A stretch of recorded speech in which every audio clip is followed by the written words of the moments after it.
Hello everyone, welcome back to Impaction of the Genshins. I'll be your host, the same person who does it every time. Here you know what I'm about.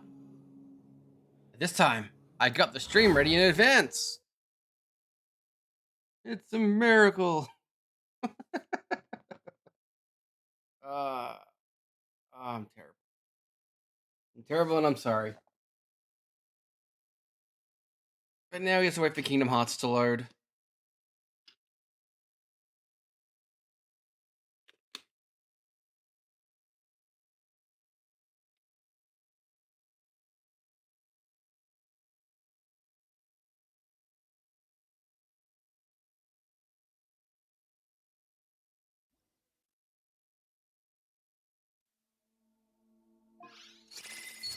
Here we go. Where am I? Alright, you. Shine down.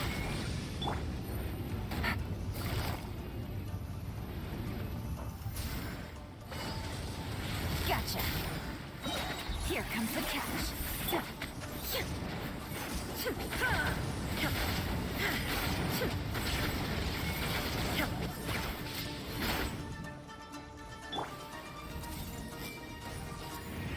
Share my knowledge. Illusion shattered. Now you shall perish.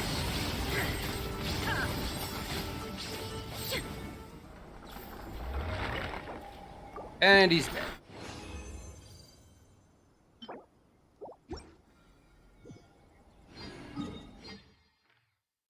And then I'll get my daily done as people will stream in, and then we'll finish the story quest so we can start on the event quest.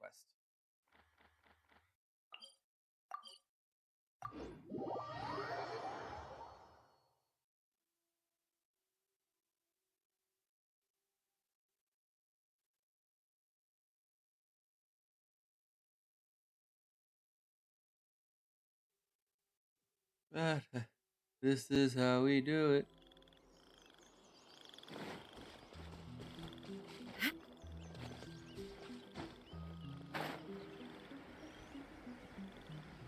This is a murder innocent people quest. Look at those innocent people. Shine down. Well,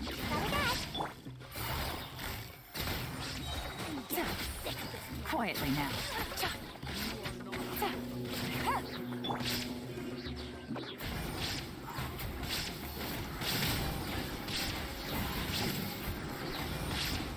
Get rolled on. Come on out. Gotcha. My yelling tournament's at level 10.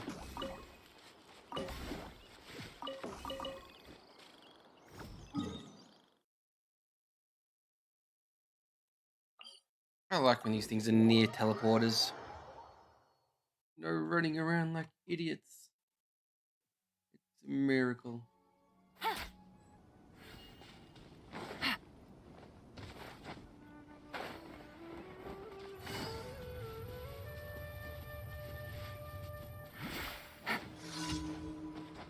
Yep.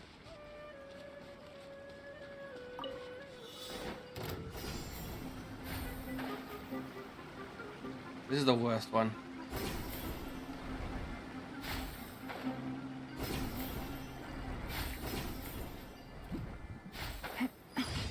Got it. That one takes the longest. All the others you can get instantly. Yeah. I think this one is a defend the point one.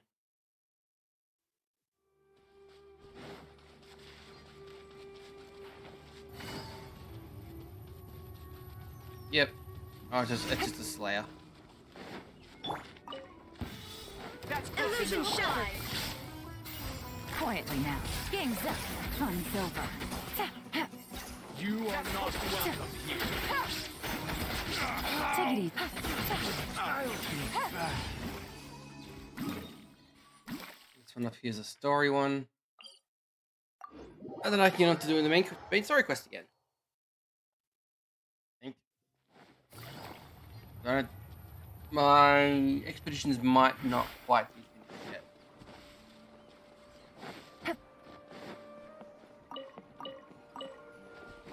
They just want me to water these plants again.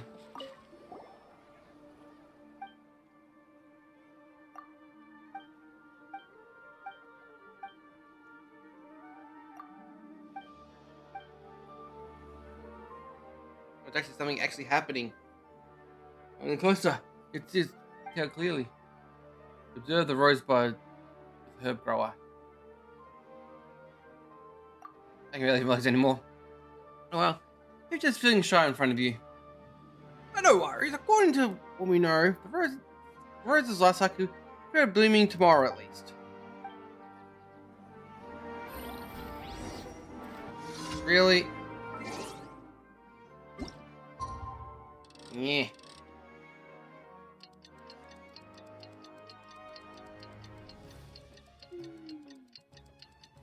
Here comes the sun up again.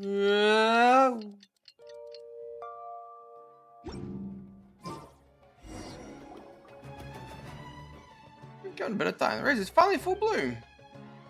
You're the best growing rose I've ever seen. Thank you so much. Accept that by taking. Thank you. Congratulations.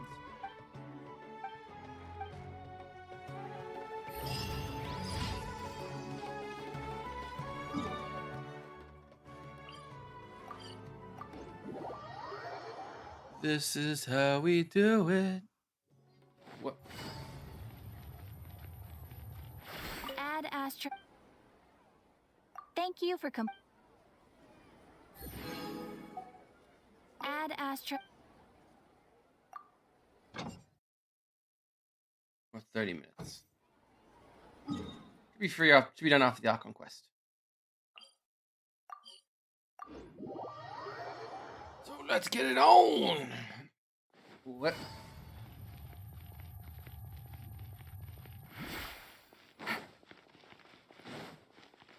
Take it easy. I'm on the way to Simmer City.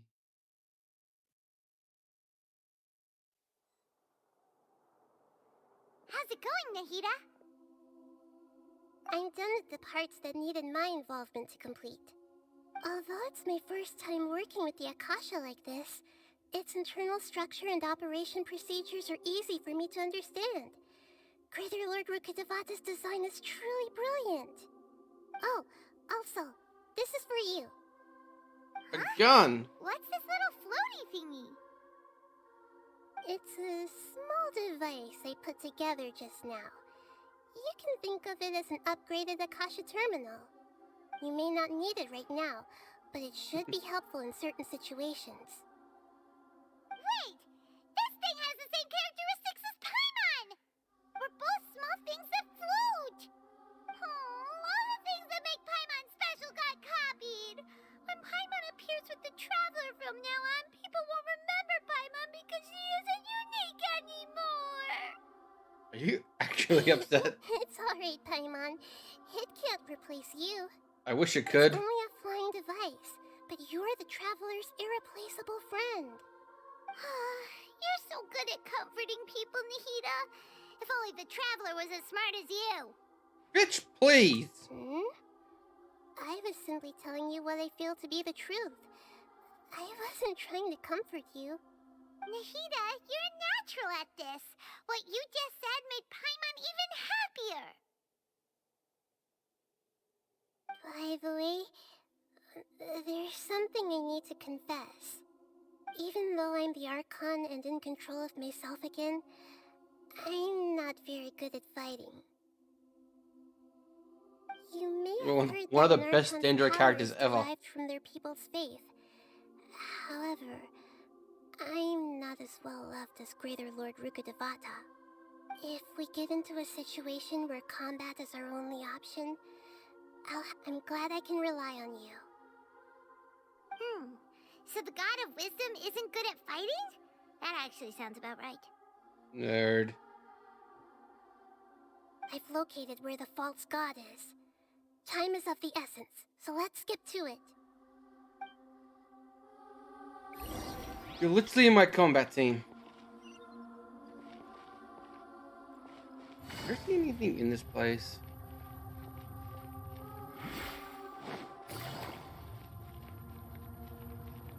There's like chest hidden in here anywhere or anything.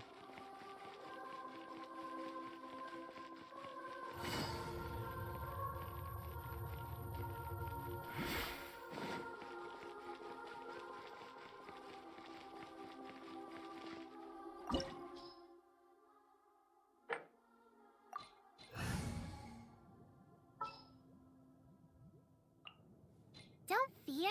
Yo-Yo's here. Yo, kill us all!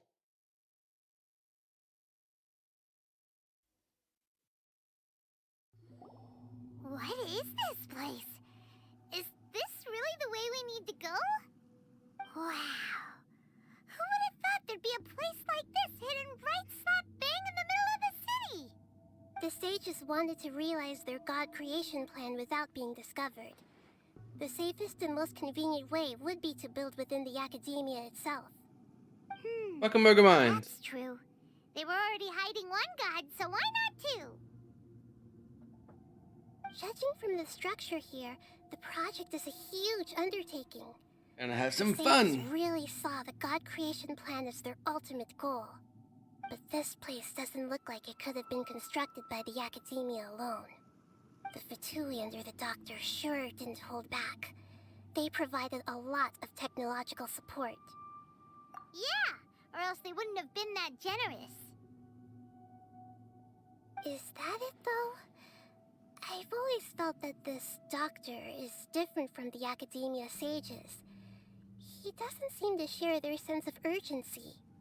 Instead of being interested in the end product, it's like he's enjoying the experimental process. The Fatui Harbingers are all such weirdos. So, the doctor being weird is actually normal. So, this Fatui that they're trying to turn into a god is called the Balladeer? We had previously come into contact with his consciousness. He harbors particularly strong obsessions. It's Raiden's One is the son. desire for a gnosis, since he was created to be the vessel for one. The other obsession is probably related to his past. I can't quite explain it. Paimon knows that he was a prototype puppet for the Raiden Shogun before he became a Fatui Harbinger. That's why he wants a gnosis so badly. There's no way he'd willingly be a test subject. Now with that temper and ego of his. It sounds like you know the Balladeer quite well. I see. Tell me more about him and what he's like. The Scaramouche. more we know now, the better we can plan for and react to any future situation.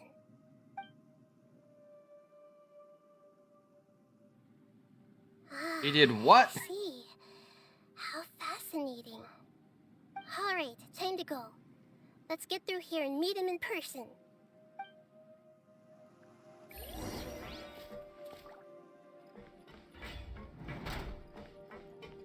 Time to work. Busted. Let's begin. Work time will get back into it. Shine down. Time to fulfill my duty. This isn't good. At least you're not fighting. Good at fighting, Nahida. You reckon that shit?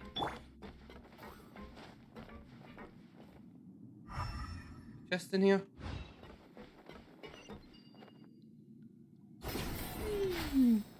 Crap. Keep an eye for chests in these places. It looks like we can climb up these pipes.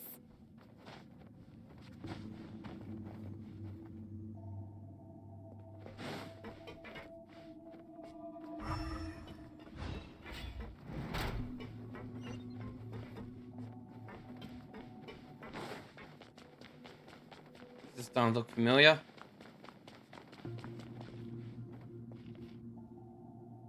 pattern on the ground seems all messed up. Let's go around and see if there's a way to fix it. Okay, I gotta like rotate the ground to fix it.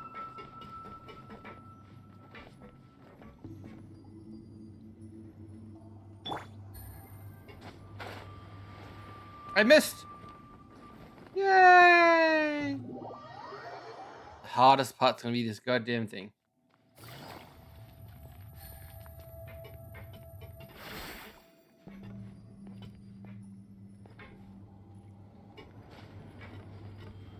Nailed it.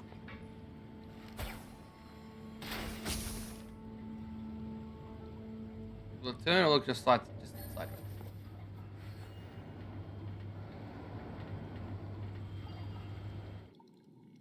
Ah, came to an end.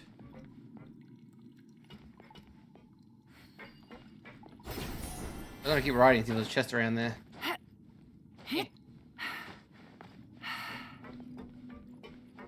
I'm gonna shoot you in the butt. Busted. Gotcha. Illusion shattered. I will end you. Committed to memory.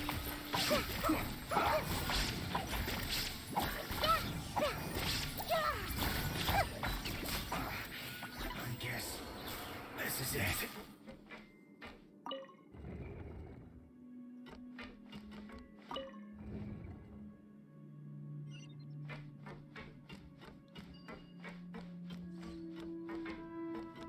Chest in around here. This might hurt a little.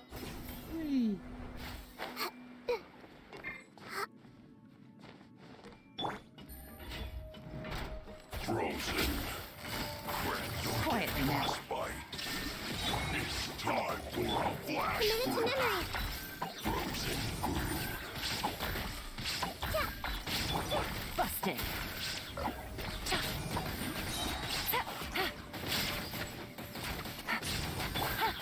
You, Blade, you're up.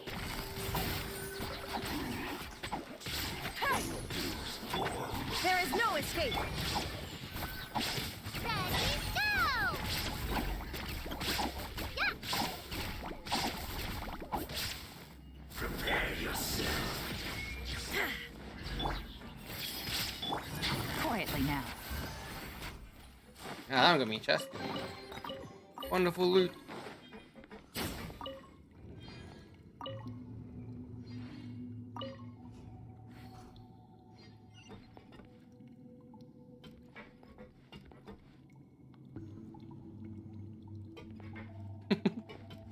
Can't normally climb stuff in this world map. That's how you're supposed to climb. You can't climb these walls. The cart is stuck. Maybe there's something wrong with the tracks. Let's try adjusting the direction of the device to clear the track. Why is there a pull point here? Fuck, fuck, fuck, fuck!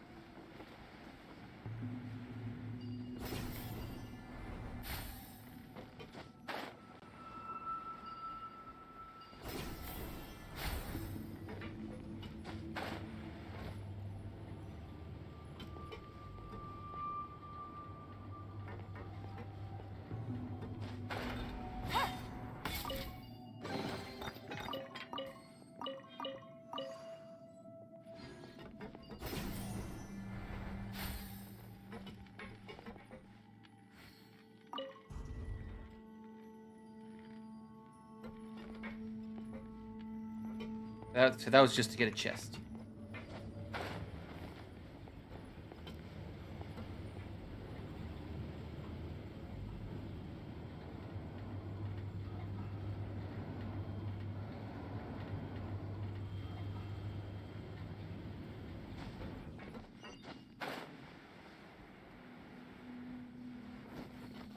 I'll put you on.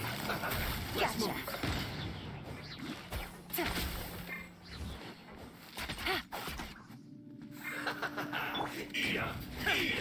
You need to hurry up. This was well done.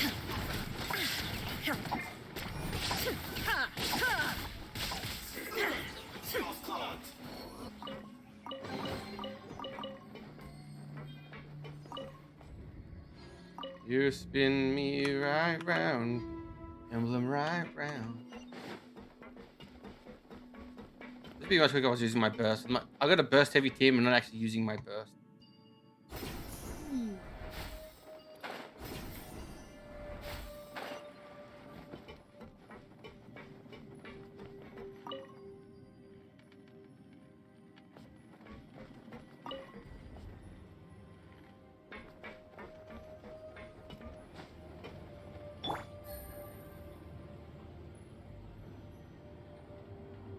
A hidden chest over there, is there?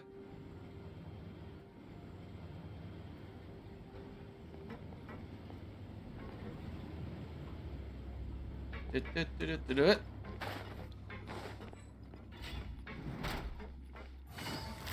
Busted. You just flexing on that guy? Gotcha. Send this. Shine down. I mean, look how fast I don't actually use my bursts.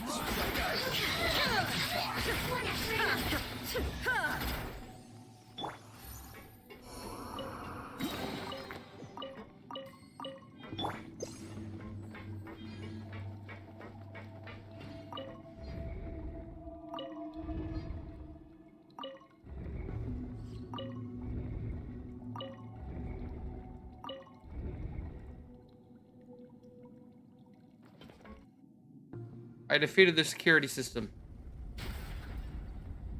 It just shattered through it. You know, I thought like I lifted them up not to shatter the glass.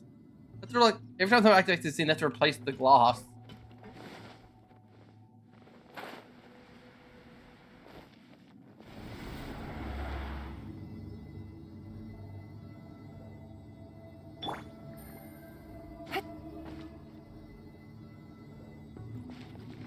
Very close in cameras in this elevator.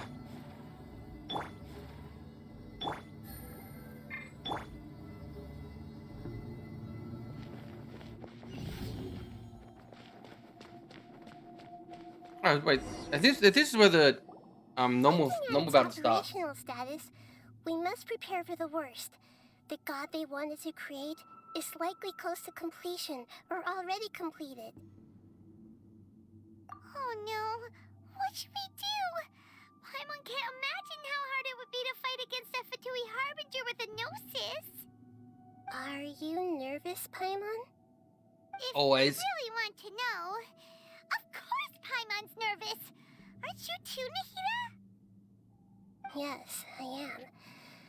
This is probably the first time I faced with a calamity of this degree since my birth. I feel not just nervous, Yeah, but calamity. curious as well. Curious?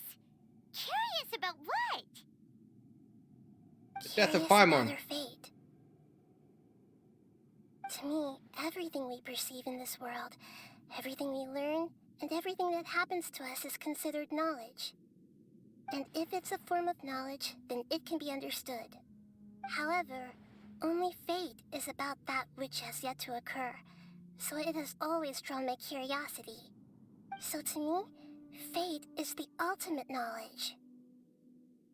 That's also why I love observing humans and all the things that happen to them. It all brings me great satisfaction. Is that why you spawn everyone in there in the And bathroom? now, at long last, I'm not just an observer anymore. I will personally experience my own fate with you by my side. Isn't this such a wonderfully exciting thing? Ah, so that's what you mean. Paimon thinks she understands what you're feeling. Agreed. Okay, let's continue on. I can sense his aura from here. Here we go.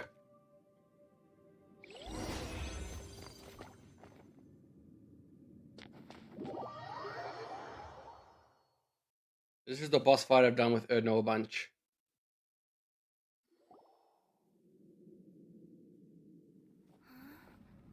The budget's returned.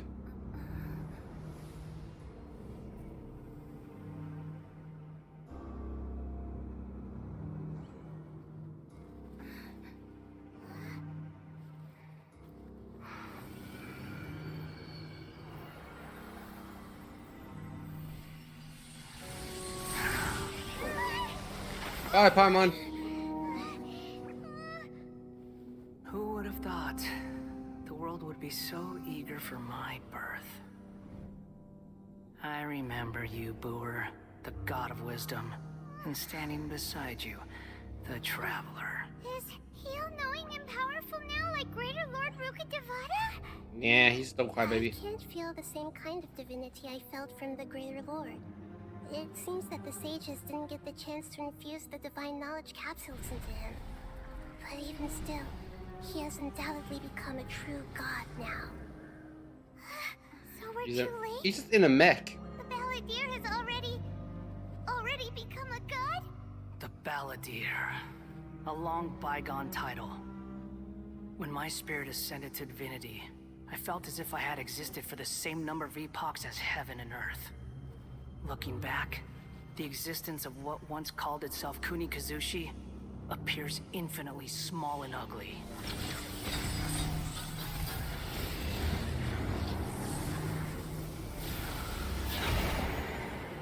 Kamari's pedigree was everlasting.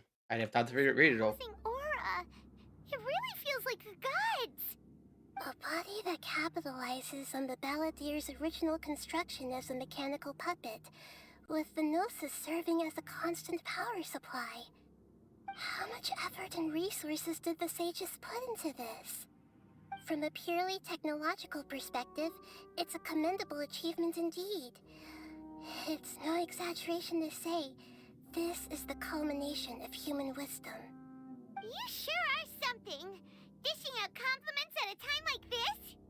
But I don't think he's reached the spiritual height of a god.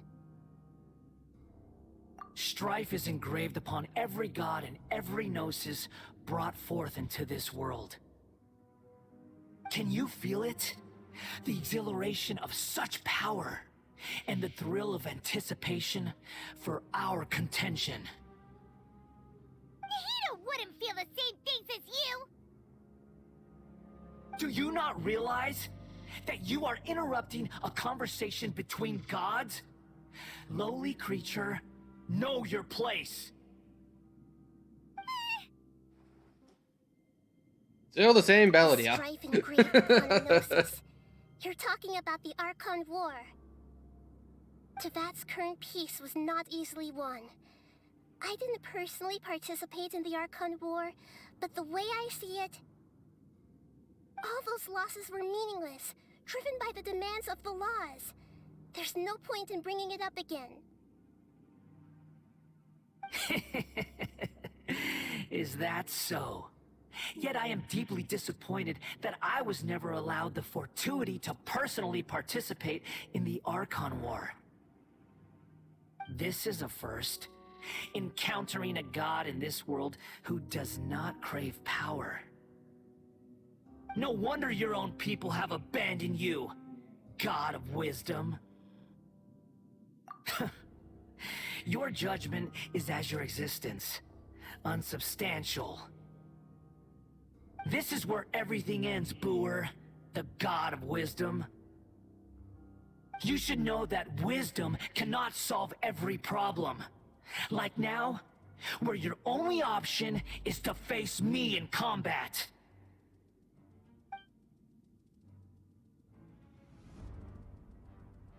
Come! Let us reenact a scene of the Archon War. Come and inaugurate my birth as a god. Woo! There is no escape. Feeble human! No goodness, you away!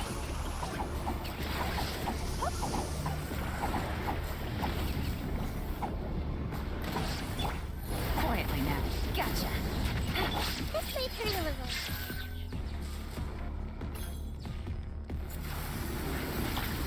Committed to memory. Perish! Roll. My endless...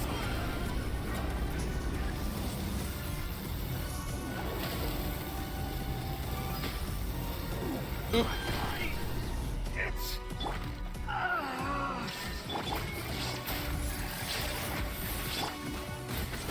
Torn to oblivion. Ah!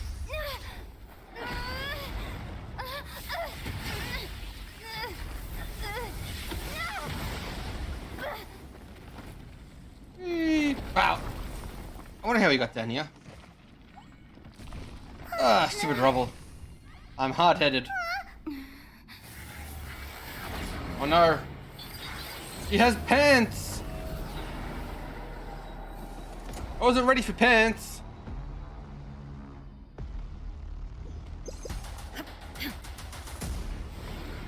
Tremble! Fuck.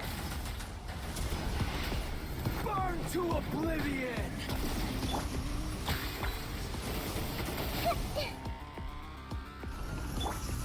Going down.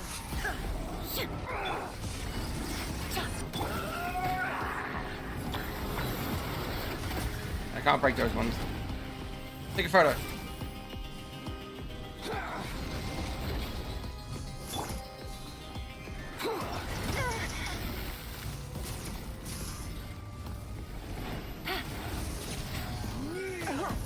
I didn't factor this in.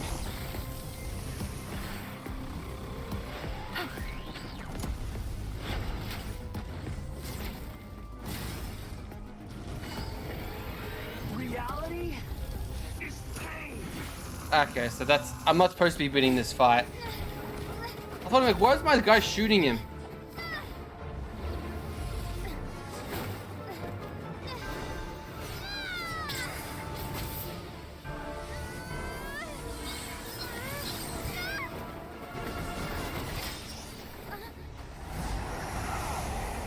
I think the Traveler just can fucking fight a god with their bare hands is more than strong enough.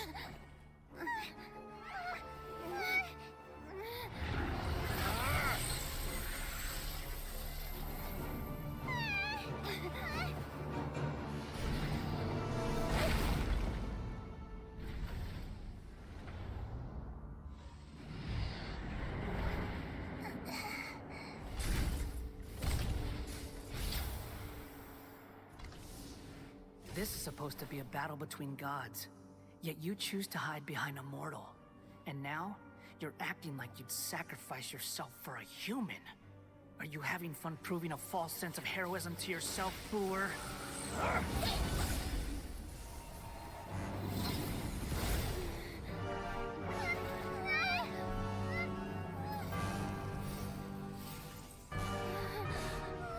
The data collection is almost complete.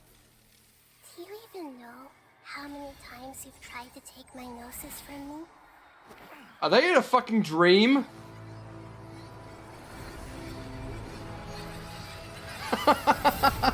She put him in the dream world. We're back to square one. Just concluded the 168th loop. Did you know that in the effort to create you, the people of Sumeru were forced to live through the exact same number of Sub-Zerus festivals and Samsara cycles? The power of dreams.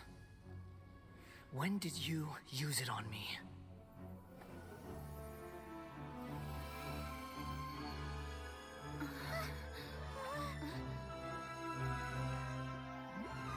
Ready for murder! You can't even defeat me in a dream. What do you hope to achieve with this little trick? Come, Traveler. Just like before. Allow me to awaken the memories in your dreams. All that battle experience! It's more than that. Compile everyone's wisdom in the name of the Archon. That is the original function of the Akasha. I've sent everything that happened just now to the people of Sumeru in the form of knowledge. I've asked them to help you find a way to defeat the false god. Oh, absolutely every fucking one.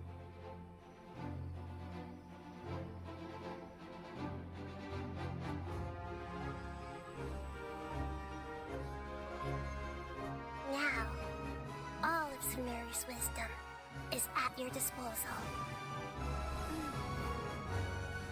Now time for the actual Meaningless fight. tricks won't save you.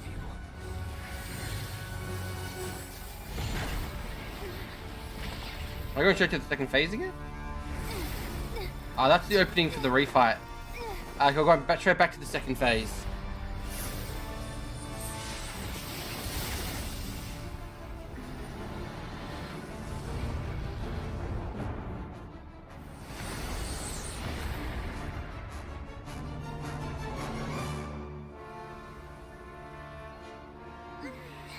You missed, bitch.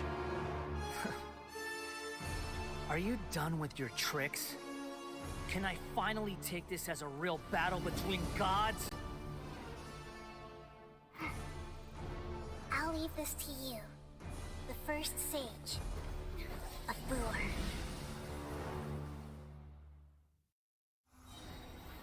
I am the all-knowing God.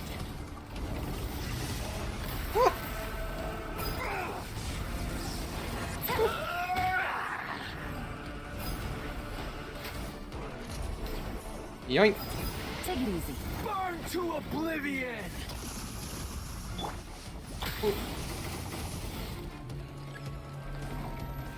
Tea time. Kneel.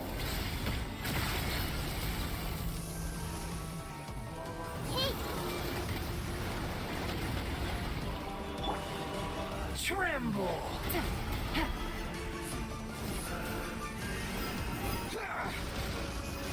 Take it easy.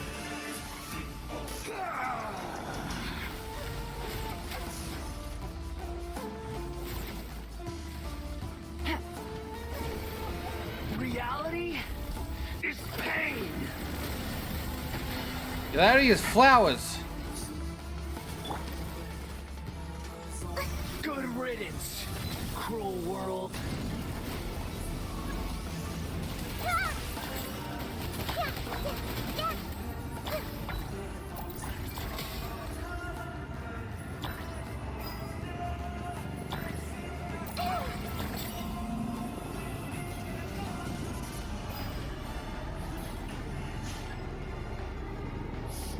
Fire.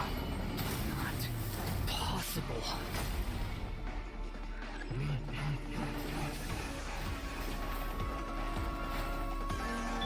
Illusion shattered. Gotcha. Things are about to get dicey. Busted. What's in the heater? There he goes. I was too close, I couldn't swap out in the heater. And he's easy. He's harder than the refights. Humans. Filthy humans.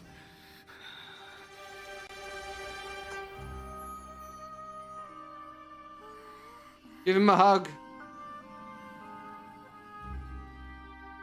Then Azuma will drop him from up there.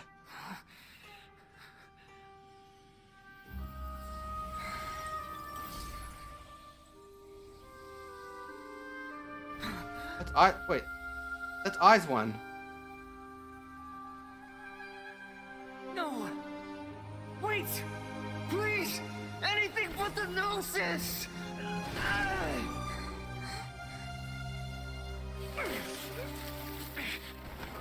That's mine. Don't even try. I'll never go back.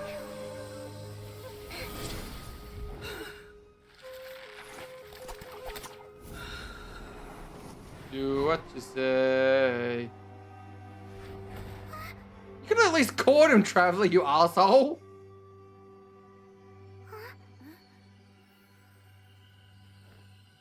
We haven't yet found the answer to the most important mystery. Irminsul is still waiting to be saved. With the power of another Gnosis, we may now finally understand the last memory of Greater Lord Rukkhadevata.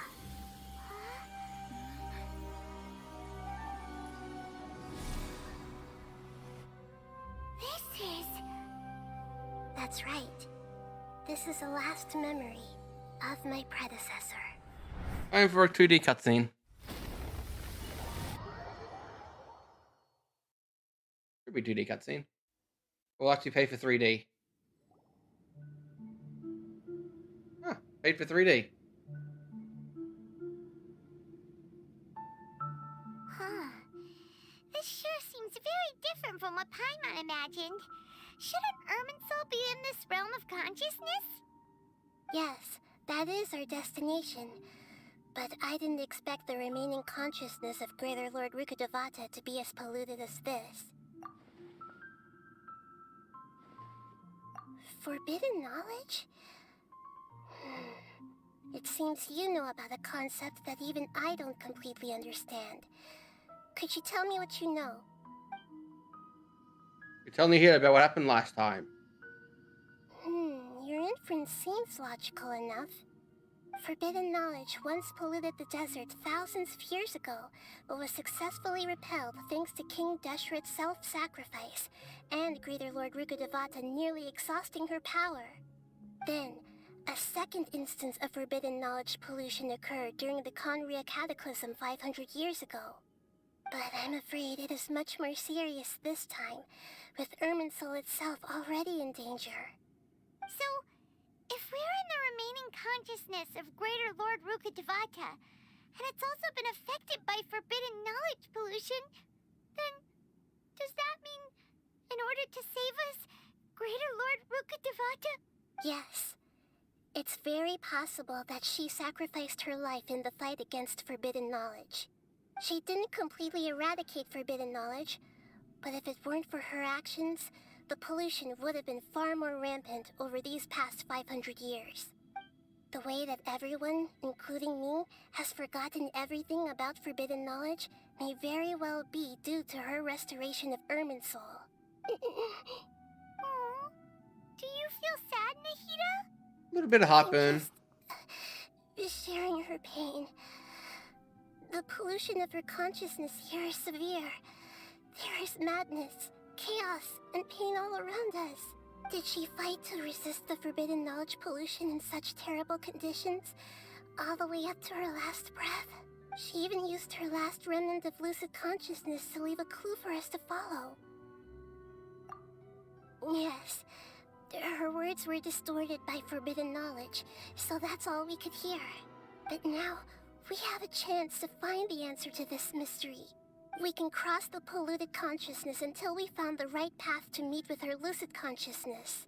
And then, we'll let Greater Lord Rukkhadevata tell us the truth in person. Each of us need to be mindful of the state of our own consciousness while we are here. Even with the Gnosis' protection, we must always keep a clear mind. Otherwise, we could go mad at any moment. That's so scary. Don't worry, it should be easy enough for you to keep that mind of yours clear, Paimon. Let's go. Shots fired.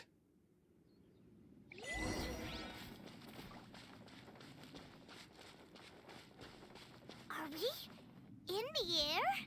And why is there a huge boat? That's the boat of consciousness, which symbolizes reason here.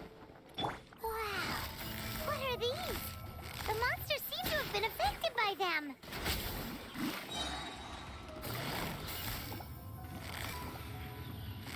Quietly now.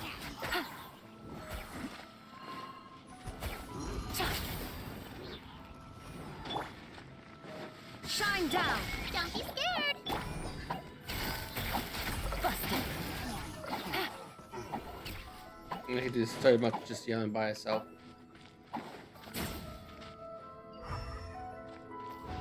Keep an eye out for chest though. And there's puppies. Here comes the catch. Gotcha. Busted. Should actually have some pep in their step. Stay put.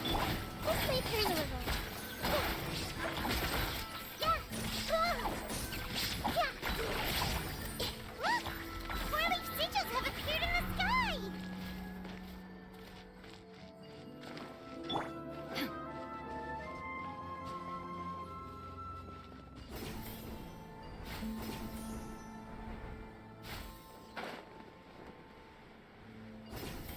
Palmer doesn't go crazy. Or do. Shine down!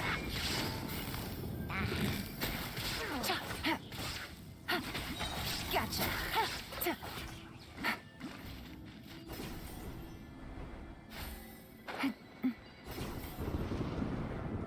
This boat isn't for you. Things are about to get dicey. Quietly now. Busted. That went There is poorly. no escape. Inazuma shines eternal.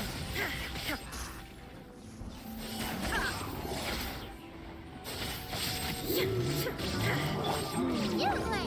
You're up. Get the bunnies. Hey, go away. Shine down. Everyone hold hands. Quietly now.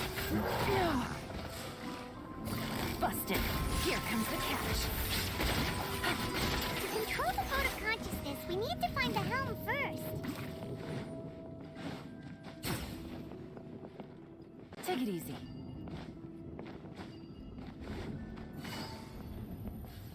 I'm on a boat, I'm on a boat, I'm on a boat.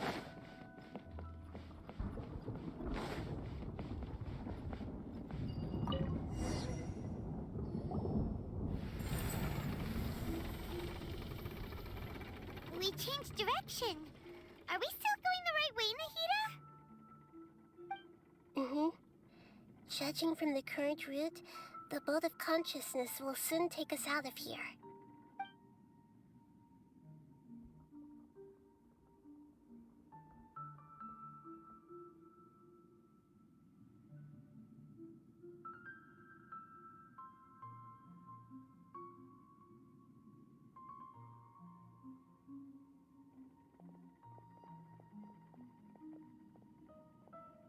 We'll be arriving at our destination soon.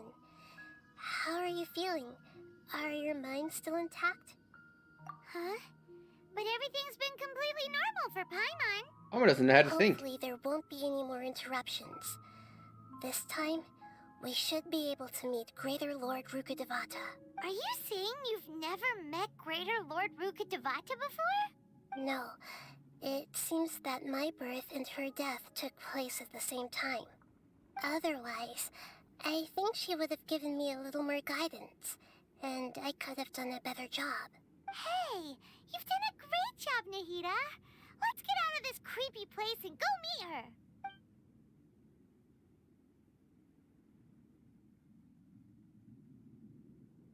And then we accidentally crashed the boat into her. Whoops.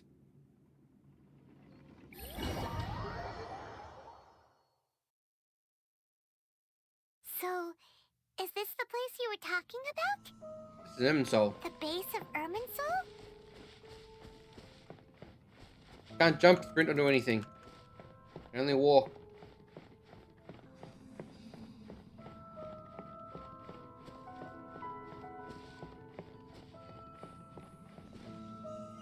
Last time I walked across here, the floor collapsed. Well, this is the place.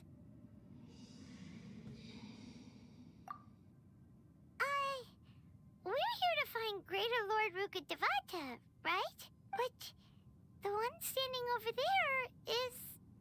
Is that... me? She looks exactly like me. Are you Greater Lord Rukkhadevata? Yes, that's me. Are you surprised by my appearance? She's blue. She's needed but blue. Irminsul and the surrounding lands have been reproduced here as they were years ago. But this is just a realm of consciousness. We are manifestations of the same nature. Hence why we would appear exactly the same. We're of the same nature. Why? You are Great Lord Because Rukkhadevata, you genius. are me, and I am you. You are me in the new samsara. The new samsara? As Greater Lord Rukkhadevata, I'm the avatar of Irminsul. And you are the purest branch snapped from Irminsul. Imagine it this way. Even if a tree dies, its branches will eventually take root and grow, continuing the tree's life in another form. I'm merely the remaining consciousness of Greater Lord Rukkhadevata. The real me has presumably died a long time ago.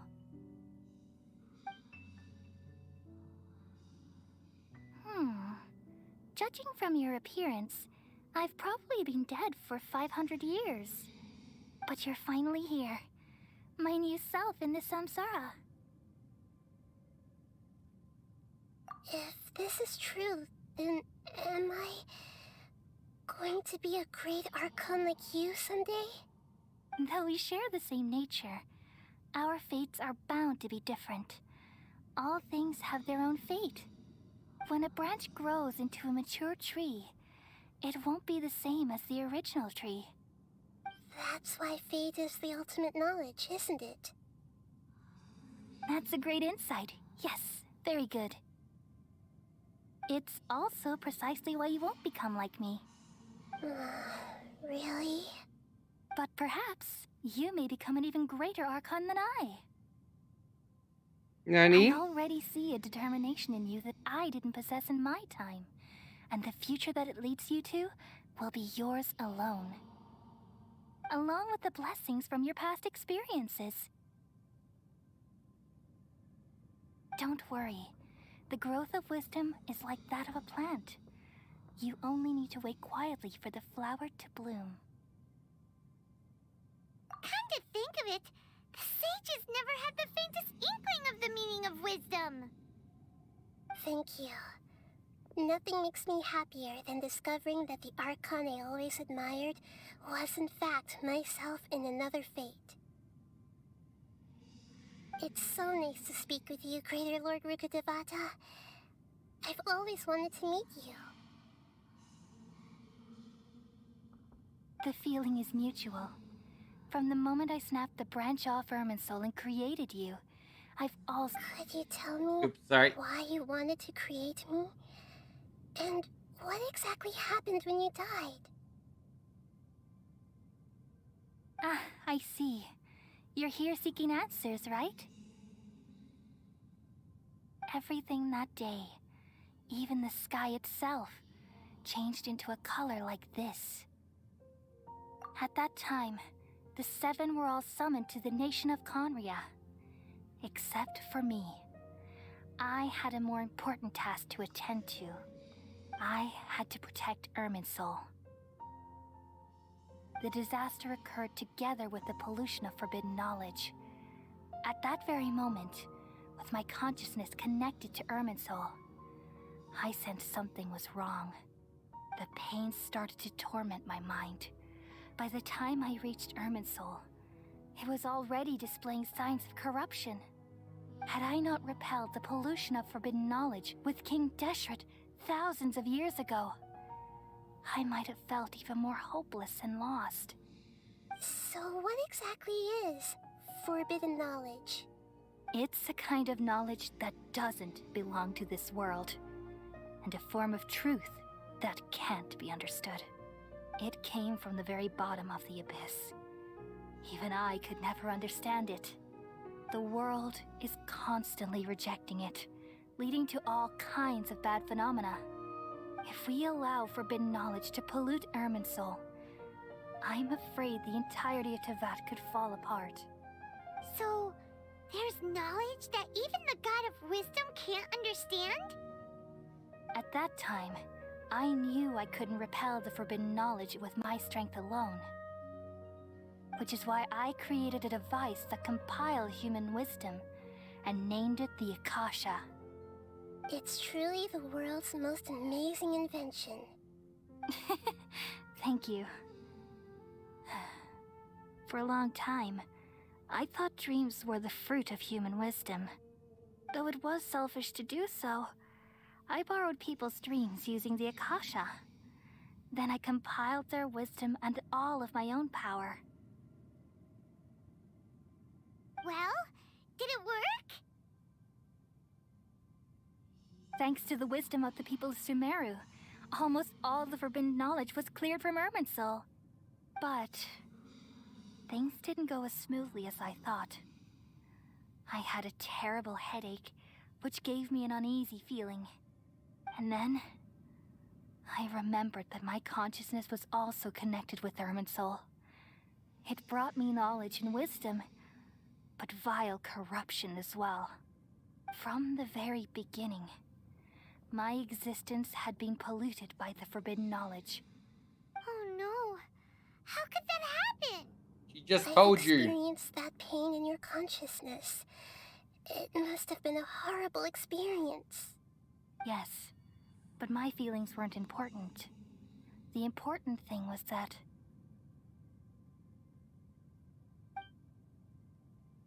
even if I died, my existence and everything related to me would continue to exist in Irminsul as memories and knowledge, meaning that the forbidden knowledge couldn't ever be permanently eradicated.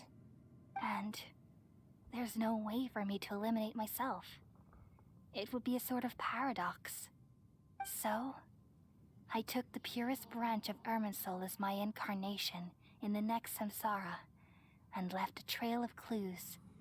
all in hopes that you would come here and remove me and my pollution from we gotta kill her. Soul forever.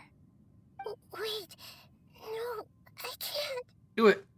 Give the heater a knife. Just tell her to stab you. So you realize what that implies. You are very smart indeed. Soul has all the knowledge and memories of this world. And as you've realized just now, removing me from Soul means I essentially will never have existed in this world. But this is the only way to save Soul. People love you so much, and they've missed you so much over the past 500 years. I am exactly the same. So how can we just forget you like this? Is there really no other way? There must be something else I can do. You're the god of wisdom, Booer. You should know that there is no other way. But this is so cruel.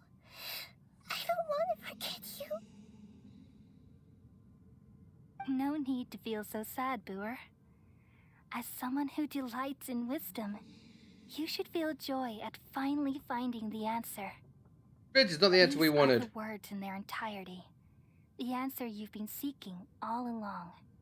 Let the world completely forget me.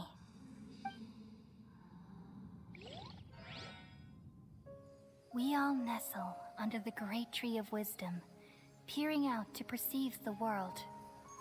From the earth and from the rain, we perceive its wonders, until we become a white bird to perch atop a branch, and finally snap off the most important leaf. Once upon a time, I alone dreamed in this world. She's slightly taller In than my the heater. dreams, everybody would also dream after they fell asleep. Wild and wonderful thoughts would emerge from their minds. Some tumbled to the ground, and others floated to the sky, connecting all things in the world into one dazzling net. Among a plethora of Baby worlds Nahida. were numerous smaller worlds, all of fate, finding within the tapestry their brilliant glow. I gradually understood that these indescribable and constantly changing things are the most profound things in the world. Only they can completely repel the madness. Only dreams can awaken consciousness from the deepest darkness.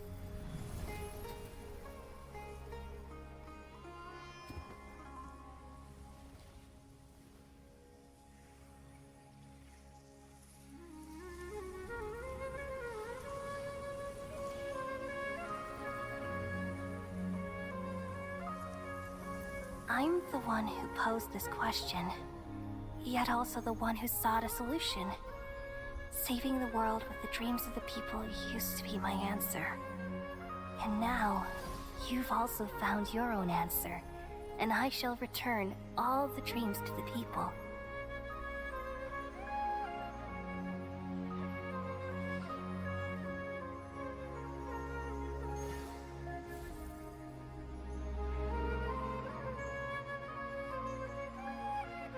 Goodbye, people of Sumeru. May you be blessed tonight with the sweetest of dreams. That's why no one dreams in Sumeru. The Great Lord took them all to save the world.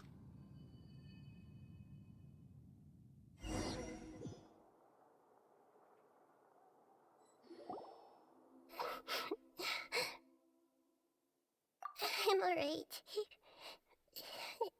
I'm just a little confused. We've just saved the world, right? So why am I crying? I don't know where this feeling inside of me is coming from. But I feel very sad. Just now, we used the power of two gnosis to successfully connect with the Soul consciousness from 500 years Am I the ago. one that remembers her? We removed the remaining pollution from Merman Soul.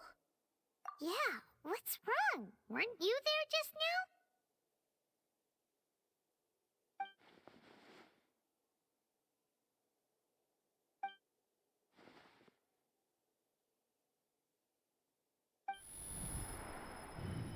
Oh, that's not good. I have forbidden knowledge in my mind.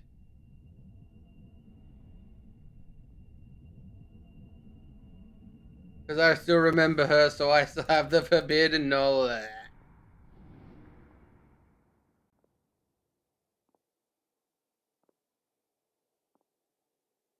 Huh? Hey, footsteps. That sound. Oh, Traveler! and Paimon! Paimon died as well. I've been waiting here far too long. But finally, I have the chance to be alone with you. All the precious time I wasted has finally paid off. The doctor! What have you done? Just a type of sound wave that can quickly put defenseless people into a dream. As I expected, it doesn't have any effect on gods. This is the only thing of interest I found among the sage's research. I thought I'd take it for a little spin. Don't worry. I know you would never forgive me if I actually killed them. I'm here to negotiate with you. Naturally, I won't do anything dangerous that could potentially damage our relationship. Negotiate with me? I heard you had already left Sumeru. Why are you here again now? I left Sumeru, but I also stayed in Sumeru. Even the God of Wisdom is restricted by the habits of cognition. How disappointing. You mean there are many different versions of you in this world? An astute guess. Even the same individual will have different cognitions at different ages. A long time ago, I made a major decision in hopes of preserving all my perspectives of how I observed the world. Observation is the first step of any experiment, but observing the current world doesn't satisfy me. It lacks an important dimension, that of time. So I saved segments of all my ages and made them into independent individuals. That's all there is to it. Indulge me. How does the God of Wisdom find my method of seeking knowledge? It's an insult to the very concept of life. Life inherently has many rules and restrictions, each with its own significance and reason to exist. They can't be broken on a whim. Good. Amazing, even. Are you Xehanort? Indeed, it's difficult for humans to make peace with themselves, not to mention oneself from a different period. Since you were in the academia, why wait until now to show up? You could very well have stopped us and helped that fake god.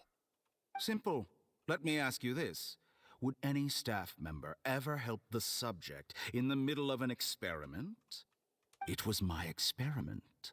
So why should I interfere with the results? The academia saw the plan to create a god as their ultimate goal, yet you only saw it as an ordinary experiment. You really are crazy. If the experiment succeeded, you would have had a new god on your hands. How would you have faced your own god then? Would you still take the same stance? Would you still hold the same view of yourself? I'm first and foremost a scholar. These results should be left to the judgment of the hypothetical me confronted with that outcome. But you're right. And that's exactly why I'm disappointed with the conclusion of this experiment. As an individual, you don't have any sense of belonging. You seem to have even fewer convictions than a typical scholar. Oh no, I certainly have my own convictions. They just don't fit your standards, that's all. All right, that's enough conversation for today. The experiment is over, and it's time to tidy up the equipment and reclaim any useful materials. For example, the Gnosis. Lesser Lord Kusanali, you're an intelligent Archon. I'm sure you understand the disparity in our combat abilities at this time. Besides, you have no way to use that electro-gnosis in battle. Didn't you say you were here to negotiate with me? Somehow, it's starting to seem like you intend to take it by force now. I'm merely stating a fact. After all, I'm also a scholar. Naturally, I hope to show proper respect and dignity to the God of Wisdom. Your hypocrisy is built on absolute confidence. I understand your scheme, but... what if I were to destroy the Gnosis now and awaken the heavenly principles? Awaken the heavenly principles? Do you think that's really possible? The heavenly principles have been silent for many years, but the Gnosis are symbols of their control over Tevat and all the laws. Will the destruction of a Gnosis attract the attention of the heavenly principles? And if so, how do the Fatui plan to deal with the consequences? Do you dare to gamble such a possibility with me? Gamble? How surprising. I thought you would show evidence or use rigorous reasoning to prove your point. The word gamble is the last thing I expected to hear from the God of Wisdom. But this is a clever move. You must have seen through me when I first captured your consciousness. As a scholar, I respect all possibilities. This has always been my principle and is an essential trait as an experimenter. Indeed, I can't ignore this possibility. So tell me then, what are your conditions? This foreign Gnosis will only lead to disaster if it stays in Sumeru. But this Electro-Gnosis is the prize I obtained after defeating one of your fellow Harbingers. Now, as the one who initiated this cascade of events, shouldn't you pay the corresponding price? Price? Interesting. What price would you have me pay? How about erasing all your other segments? So this is how you wish to restrict me, the most threatening opponent of the Nation of Wisdom. What you request of me is like plucking out the eyes I have placed in the dimension of time. Segments are extraordinarily difficult to make. They require extremely rare resources and enormous amounts of time and effort, requiring me to destroy them all here and now. Bravo. A suitably wise decision on your part. Yes, how very interesting. Can I assume that you have long been wary of me? Among all the versions of me, this segment you see now is the most selfish. If it weren't me, your idea wouldn't have worked. What did you see when you were imprisoned? You were observing me, and that's how you know I've long grown tired of their doubts and endless arguments. Like you said, it's difficult to make peace with yourself. Being as smart as you are, have you managed to do that? I see. If you think all those versions of me are worth a gnosis, then deal. You sure didn't hesitate much. Is the relationship between all the versions of you really that bad? I don't think there's any need to dwell on that. The surplus versions of me can be exchanged for a gnosis. Do you think anyone can offer themselves at a higher price? Besides, with my abilities, it's only a matter of time until I find better perspectives. Perhaps it's best to say, you're just temporarily ahead. But what I'd like to know is, how can you be sure that I've really erased them? I can see your remaining honesty.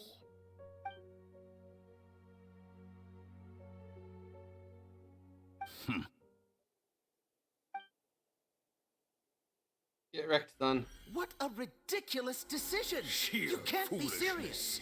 How could I have been so short-sighted. You think Even this your is the end? salad Wait, They're pissed off. They're dying. You'll make Good this moment riddance, Count. You will regret this. Well, have you confirmed that it's complete? Here, take it.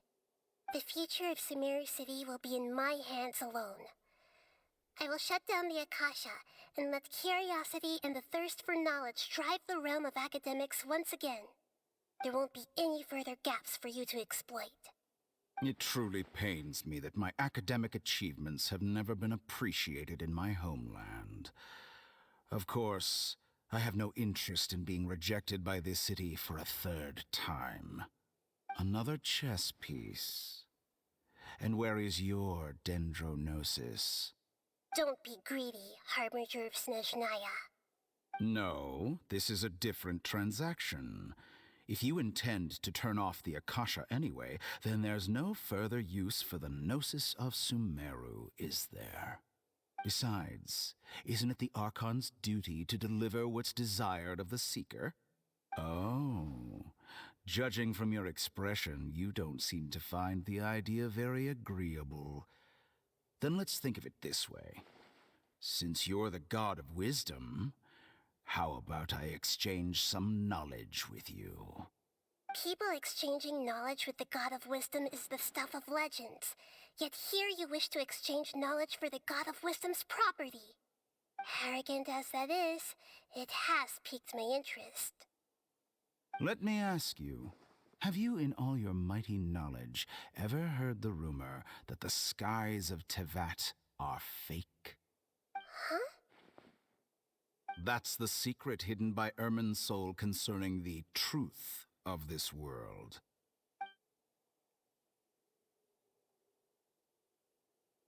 Once I finish telling you about this, it will be time for me to say goodbye.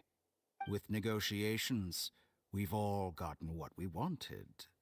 I'm very glad I got to meet you like this.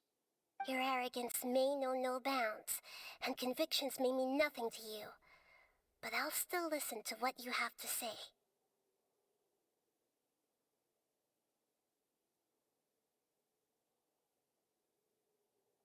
Cameraman.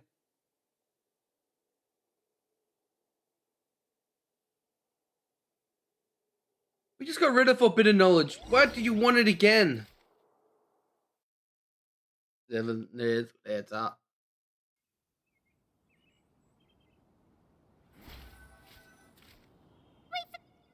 Together! Okay. Wake her up. Slap. Are you awake? Wait, is How this Tignari's house again? breakfast? Come on, get up! Good morning! How are you feeling today? Good to hear. It looks like we've recovered pretty well. Not even Tainari could stop us from going out now, right?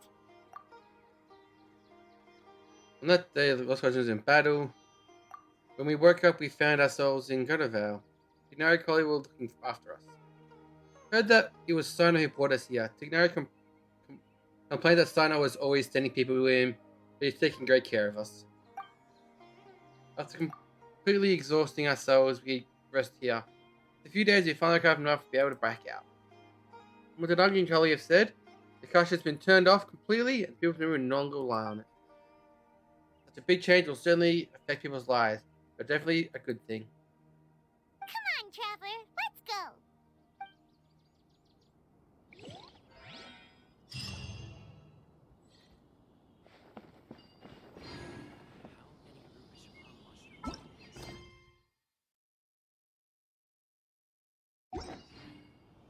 Surely that little girl must be Leo's.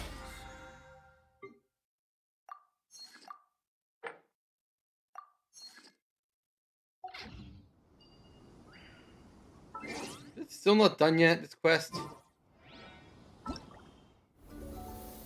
I still haven't done it yet. Okay. Oh, god damn it.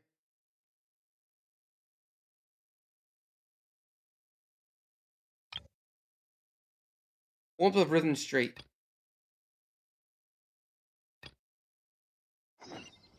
Illusion shattered. Gaga Fragan.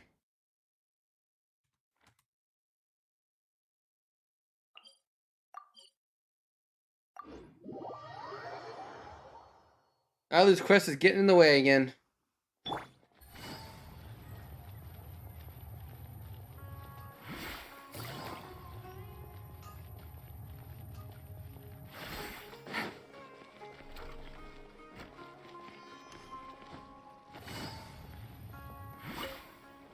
Hey there, I saw you two helping Nilu move some stuff.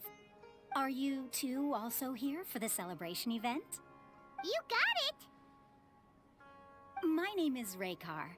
Nadia and I are this theater's prop engineers. I also help out with some other tasks like housekeeping. The little ones causing a ruckus are my children, Soreen and Abi. I hope they aren't bothering you. They always get really excited every time we hold a celebration event. Yes, they are. Everyone here takes great care of them.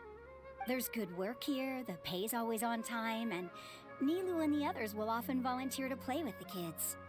I'm quite content with this current way of life. Do you mean your life wasn't nearly as good before? It's all right. It's all water under the bridge now. My husband and I were both adventurers, but he passed away from an accident. Material struggles can always be overcome, but ever since then, I haven't been able to spend much of my energy on anything else. But I still consider myself lucky. Mr. Zubair has helped me a lot, and the atmosphere here is tolerant and kind. Sorry for bringing up such sad memories. Oh, it's all right. I don't mind. Once the event starts, you'll be able to see for yourself the kind of atmosphere I was talking about.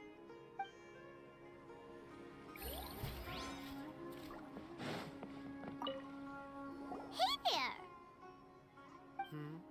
Ah, a newcomer. Doesn't look too bright. Hey! Talk about judging a book by its cover!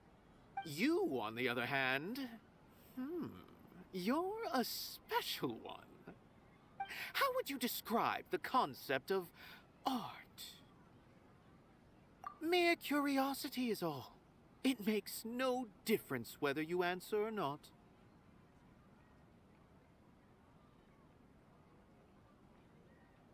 So that's what you think, Unremarkable.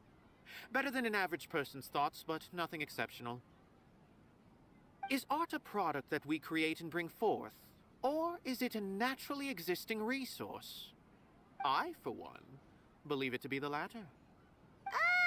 Paimon doesn't follow. I've been staying here for a long time. On occasion, I'd assist them in penning lines of dialogue. Wine, aren't ya? But most of my time, I just stand back and watch. I prefer to abstain from writing, as it spoils the viewing experience. The existence of the theater, of Nilu, and of humanity itself. All of these can be considered as forms of art. It is not some intangible construct beyond the horizon. How does that have anything to do with us? Let me ask you this. What do you think is the meaning of art?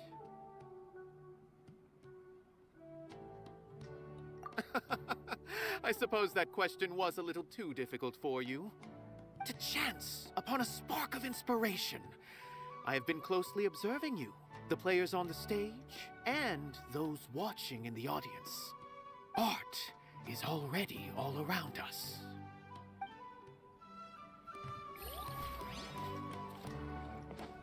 What do these have to do so I can get back to the main story quest? What? Nilu's quest getting in the way. Who are you? You can't just go on the stage as you please. Ah, I see. Sorry for my overreaction. I'm just, making a prop. No time for chit-chat. Is that embroidery? No. Well, yes, but not really. It's a prop. It's just, some fabric. An ordinary piece of fabric that we use in a show. Sorry. I really do need to focus and start working on it. What an oddball! Is prop making something to be that jumpy about? Oh well, it's none of our business. Look, Mew is back!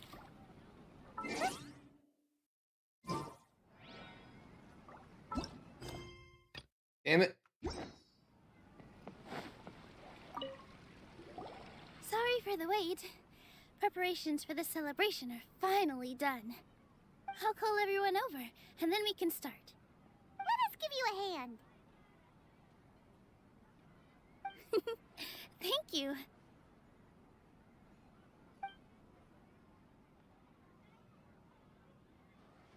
Maybe we really should have prepared a gift.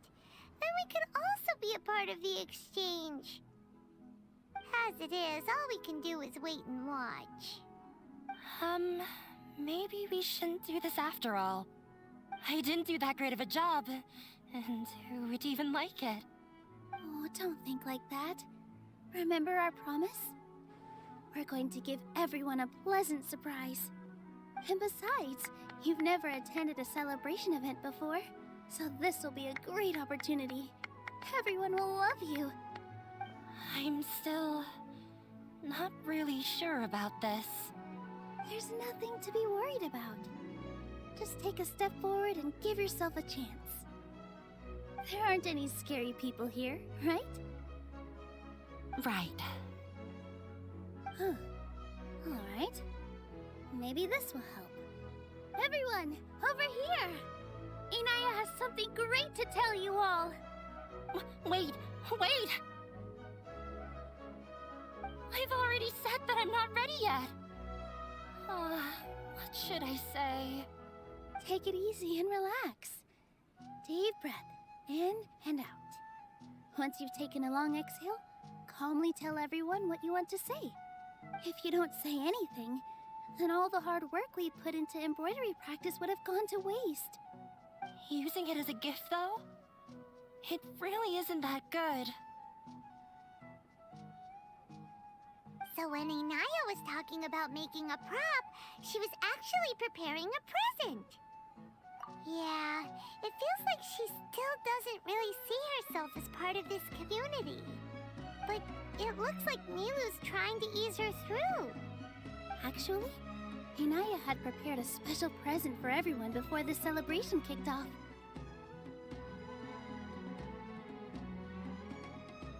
Woohoo! We're gonna get our first present from Miss Inaya! Pipe down! The louder you all are, the more nervous she'll become. You've worked on it for so long, so have some confidence. Don't be afraid. You've got this. Is Mr. Zubair here?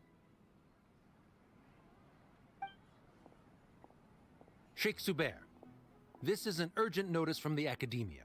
This celebration, or whatever it is, must stop at once. What a condescending guy. What's his deal? Since Zubair Theater has long violated the Academia's policies and orders, we have decided to demolish it.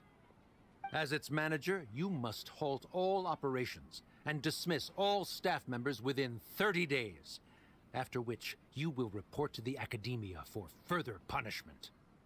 Why? Why force us to do this all of a sudden? Little girl, this is not the first time you've been issued a warning. I didn't hear anything about demolition the last time I asked, and now I suddenly only have 30 days? We have more shows planned, but it's impossible to do anything in just 30 days. How am I supposed to explain this to my customers and staff? That issue is of no concern to me, Mr. Zubair. Asshole. You seem to understand the situation quite clearly. Perhaps you can reflect on the reasons why you have failed to prepare for the scenario in advance. Demolition? Why do they want to demolish this place? The Academia has never liked us. and they've never respected our work. To them, what we do is all a waste of time. This isn't the first time they've come by. They had asked us several times in the past to improve the quality of our performances by only putting on shows they consider to be sufficiently intellectual. But our audience isn't the academia. It's the people of the Grand Bazaar. If our shows are too difficult to understand or too removed from everyday life, nobody would watch them anymore. Changing our content would not only mean turning our backs on our vision, it would also directly lead to the loss of our livelihoods.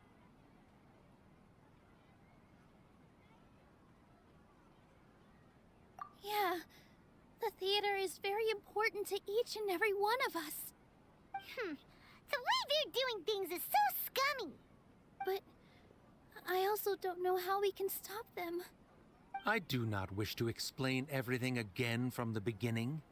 Time is of the essence, so you should act with haste instead of asking frivolous questions. But none of us plan to accept this. Such an abrupt notice is contrary to established policy. Ask whoever you will, the answer will remain the same. We have already given you sufficient notice. Enough! Does your audacity know no limits, Father? Huh? Oh dear. Father? Their family? What's academia? This is all because you don't like Zubair Theater. You're just using the academia's name to threaten us. Let me tell you, even if you manage to tear down this place, nothing is going to change. You've always been awful. But even I never thought my father would sink this low. This is strictly business. It has nothing to do with where you are, what you do, or what you think. I hope you all have not been irrevocably blinded by folly. I will not waste more time on pointless arguments. Wrap everything up, and make preparations to shut down at once.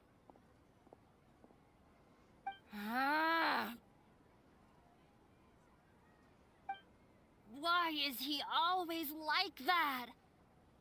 Kick his ass. That's quite the misfortune, but there's nothing we can do. That's it for today, everyone. Let's clean up. I'll go talk to them again tomorrow. The storms that come out of the blue are always the hardest to deal with.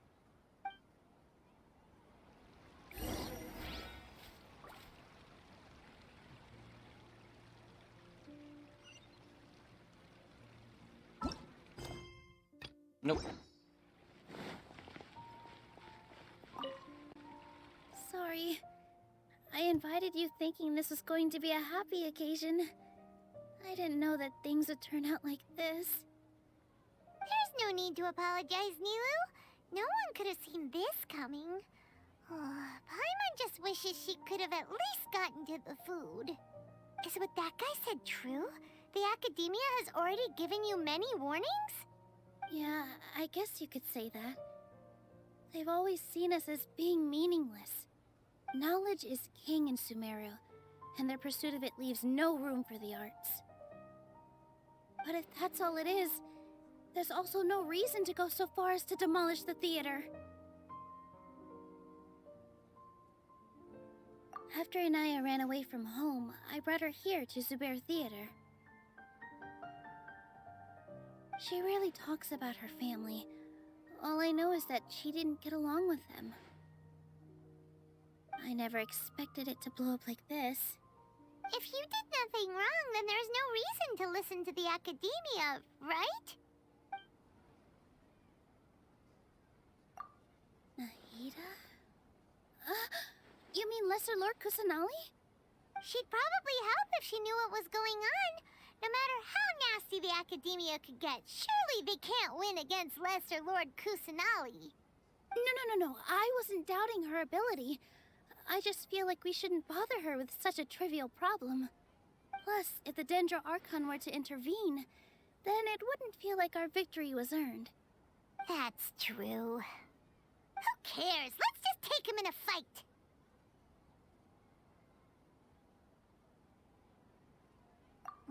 That's true.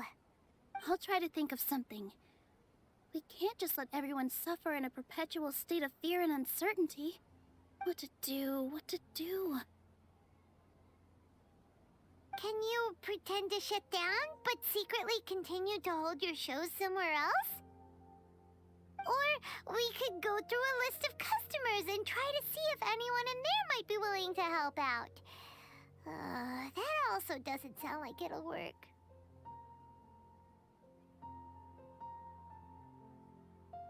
A debate? Huh. Well, scholars do love to use them to solve their problems, but how would that work in this case? Oh, if we can prove to Inaya's father that the Academia's position doesn't hold water, then they won't have a reason to demolish the theater!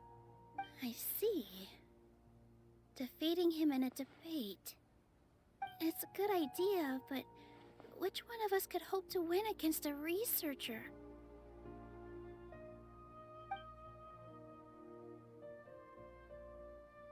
Huh? Me? No. I'm the literal worst at arguments. I can't debate.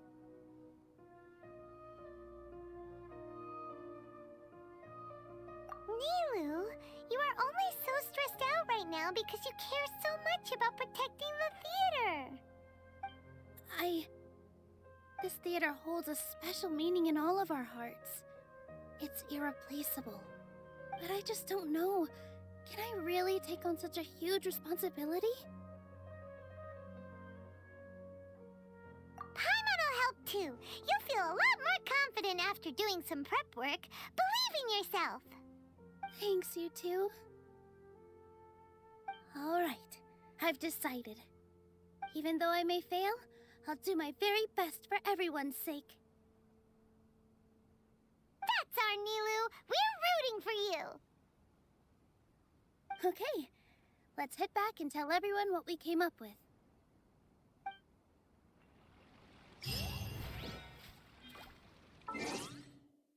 Do the story yet? I'm gonna do all of Neely's quest, aren't I?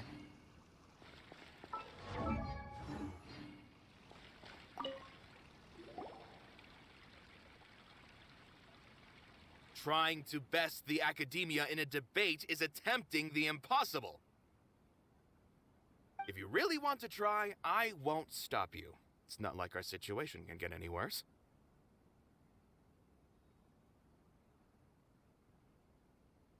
I don't think it's entirely hopeless. To Sharif, Nilu's approach will come off as naive, but that kind of frankness is exactly what they lack the most. Things might turn out differently from what you expect. I am in favor of such a romantic feat. No playwright will turn down a compelling underdog story. Sure, in fiction, but I'm not sure how well that will translate to reality. I'm not saying that I don't support you, Nilu.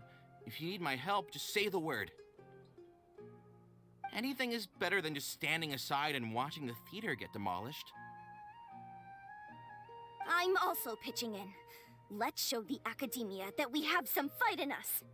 Thank you, everyone. I feel a lot less nervous with your support. Not to rain on your parade, but my father is a real hard guy to deal with. He's erudite, meticulous, demanding, and exceedingly familiar with rigorous logic. It'll be extremely difficult to beat him in a debate. You all already knew that. But you just didn't want to hurt Nilu's feelings.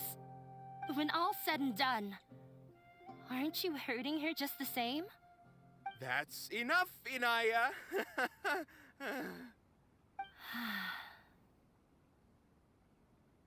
Sorry, I've ruined the mood. I just can't force myself to expect a positive outcome. Nilu shouldn't have to push herself for the sake of an impossible goal. Yeah, it's way too early to give up. You're right, Inaya. We're up against the Academia. Everyone knows that they're very powerful. Being skeptical might actually be the more normal response. But I still want to try. I'm reluctant to just let Zubair Theater go. And it's not just me. I think everyone else here feels the same way. If we're unhappy, we should speak up and let our voices be heard. Say what's on your mind, and do what you think should be done. If we fail after that, then at least we won't have any regrets. I mean, after all, the only thing we can control right now is our choice at this very moment. I understand what you're trying to say. I also have my own intense feelings of anger and regret. Then, could I trouble you to tell your father about our plan for a debate? You can still get in touch with your family, right? Yes, I can. Water. Then, please help us pass on my request. I've never participated in a debate, and truth be told, I'm still not really confident in myself. But since we've decided on a debate, I'll do my best to prepare for it. I'll gather everyone's thoughts and let them be known to all during the debate. I, by myself, definitely don't have enough wisdom to beat your father. But what about the entire theater combined? Then we should have a chance, right? Right. That's right, Miss Nilu! Beat the bad guy! Justice will prevail! Make him eat dirt! You two. We aren't getting into a fight. But thank you for your encouraging words. I'll do my best.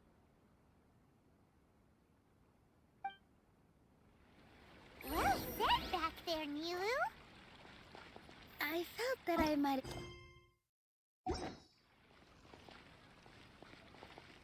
Anyway, we better start preparing now. When the day comes, I'll get my... If anything goes... I can't... I didn't expect you all to challenge the academia. That reminded me of my younger years. Back then, I feared nothing and no one, and I was always charging into the most dangerous of places. I can't do things like that anymore, but those were some of the best times of my life. Sorry. If the theater really ends up getting demolished, then you, Soren, and Abi will all... It's all right. There's no need to think such heavy thoughts. Even if the building gets demolished, its people will still all be here. Have faith in the resilience of an adventurer. We can always figure something out. But won't you have regrets if things just come to an abrupt end? It'd be like when you were forced to stop adventuring. Ah, so that's what you were worrying about. Relax. I've had a lot of experience with regret.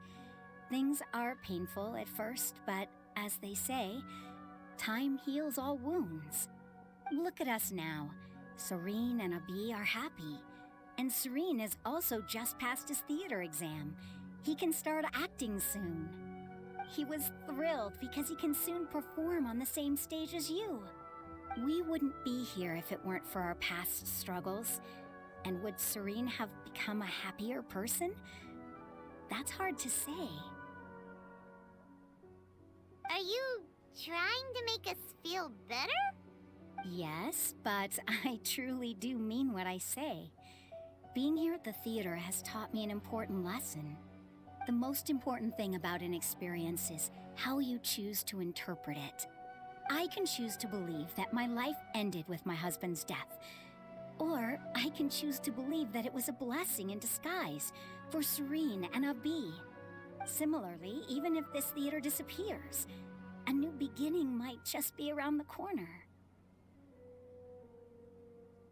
Good and bad are all human-made concepts. It all depends on how we choose to see things. You have a point. Nilu, I know how important Zubair Theater is to you, but you don't have to be so nervous. Thank you, Miss Reiko. No need to thank me. If anything, you inspired me. All right.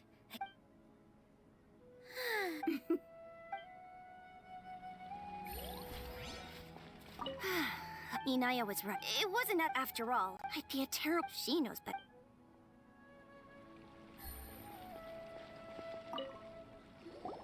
Mr. Zubair, we're trying to put together a list of arguments that might be useful. Any ideas? It won't be difficult to explain our position. They're in the wrong, and they know it. I have meticulously managed this theater's affairs for years, and I have abided by every procedure and obtained every permit. I did all of that to protect ourselves if something like this were to occur. I didn't expect them to disregard the rules altogether.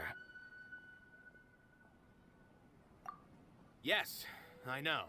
But anyone who's staying at the theater is one of us. If I can't even protect the members of the theater from outside pressure, then I have failed in my duty as a manager. In summary, you need sufficient confidence and strict adherence to the rules. At least for now, they don't have the authority to demolish the theater.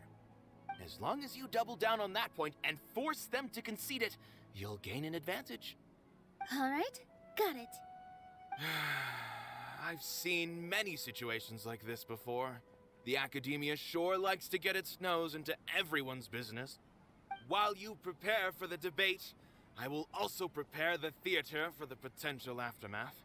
It's best to prepare for the worst outcome. Once you're done chatting, do me a favor and tell our customers that we're canceling all of our shows. Do we really have to? Right now, no one's in the right frame of mind to perform. I have to consider both our staff and our customers. This is the only way. Nilu, you are incredible. With your talent and youth, you had the least to lose out of all of us. And yet you were still the first to take a stand. I've never thought about leaving your theater, Mr. Zubair. I truly love this place, and I want to keep dancing here. I also want to keep dancing with everyone else. You're becoming more and more like her. Do your best. We'll do all that we can, and leave the rest to fate. Her? My teacher. She was an excellent dancer, but she's retired now. When the day comes, I'll get... If anything go...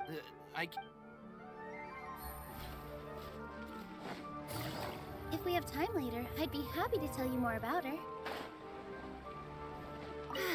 Inaya was... It wasn't that after all. I'd be a terrible... She knows better.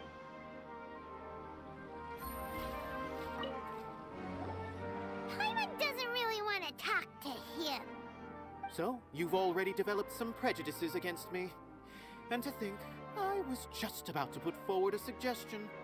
Oh, Paimon will listen to that. Although, I know not if you have a new answer to my previous question. Now seems like an appropriate time to revisit it. What do you think is the meaning of art? Oh, this again? We probably do need to tackle this question if we want to prove the value of the arts. I don't know how to explain it, but all I know is that when my performance makes the audience happy, I also become very happy. Does that count as a meaning? You answered him so seriously. Careful, Nilu. This guy's ramblings never make any sense. No. Nilu's answer far surpasses yours, and it is close to my own. The meaning of art comes not from its creators, but from its audience. In other words, only art that can be appreciated by others will impart its essence and value upon the minds of its audience. This is something that the academia can never understand. I once pursued the mastery of art, much like how a researcher would chase wisdom and knowledge. However, the more of a connoisseur I became, the less I felt I understood. I began to question what it truly meant for art to be understood at all. I found that I could comprehend even the most complex and sophisticated of works, and yet somehow that provided me with little solace. I remained even perplexed about this conundrum until I visited this theater and watched one of Nilu's performances. It was that life-changing? Everyone here had a joyous part in the overall experience. The actors upon the stage basked in the love of their audience, while those in the house immersed themselves in the wondrous ambiance. In all honesty, from a purely critical point of view, the performances here are exceedingly average. Hey, don't say something like that. But what bewildered me was how, despite the performance's middling quality, they captivated their whole audience. They captivated even me. I realized then that I had walked the wrong road. The mastery of art was never what I truly wanted. I left the so-called frontiers of artistic research and came to this theater. For art will no longer be a castle in the sky. Whether it be inspiring or entertaining, art must be appreciated by others to confer value. If art cannot accomplish that, then it is meaningless. When you put it that way... Mr. Zubair and I refused to follow the Academia's orders to change our shows for a similar reason. To put it simply, we were afraid that our shows would lose their meaning if people couldn't understand them. I once stood in the spotlight, but I relinquished fame and acclaim for the freedom I enjoy today. I care not for where my feet may take me next, but Nilu, you need to remember one thing. You already stand upon the finest stage there is, and that is a rare gift that should never be taken for granted. You cannot give it up, not even to the Academia. I understand. Thank you for your words of encouragement, Mr. Kasani. Dust the cobwebs away from the eyes of those scholars. He really seemed to care a lot about the theater. Once you get to know him, you'll...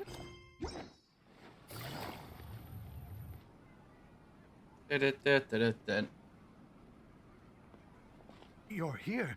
Is the theater actually closing? He's been worried sick for a while now. He wouldn't stop talking the whole way back. Hey, you two. What exactly happened? Did someone come down from the Academia? Yes. He told us that we have to shut down the theater within 30 days, and that it's going to be demolished. What the heck? That came with no warning. They're messing with us again. Don't tell me you'll have to listen to him. Come on. You know the answer to that. Yeah, it is a direct order from the Academia. There's no need to worry, though. I'm preparing for a public debate with the Academia. If I win, we might be able to overturn things and change their minds. Really? That's terrific. You have my full support, no doubt about that. Mine too. So what was their excuse anyway? They still not a fan of the theater's programs? Yeah, something like that. Good thing they have the power to make rash decisions about things they don't even understand, huh? Yeah, they need to touch more grass, not books. Exactly. If they want to look down on us, Touch grass. We'll look down on them first. Don't worry. Everyone here has your back. The Academia's recklessness won't get them any praise. Right. They might think that some forms of knowledge are more valuable than others, but everyone can equally appreciate art. If they don't believe that, send them my way. I got them beat on this subject. Maybe you can prepare some questions on the details of dance performance to make things harder for them at the debate. Sounds like a good idea. Maybe that's something I should do. Ignore him. He's joking. Just do things your way. No matter what, we will always support you. Thank you all so much. Your understanding and support make me feel a lot better. There are always more solutions than problems. If you need help during the debate, just shout and the entire Grand Bazaar will be at your beck and call.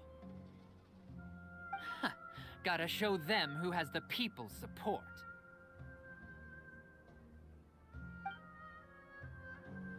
I feel like the pieces are starting to fall into place. Let's head back to the theater and organize our thoughts. Abi, have you seen Miss Inaya? No, Miss Nilo. Miss Inaya isn't back yet. Wasn't she just passing on a message?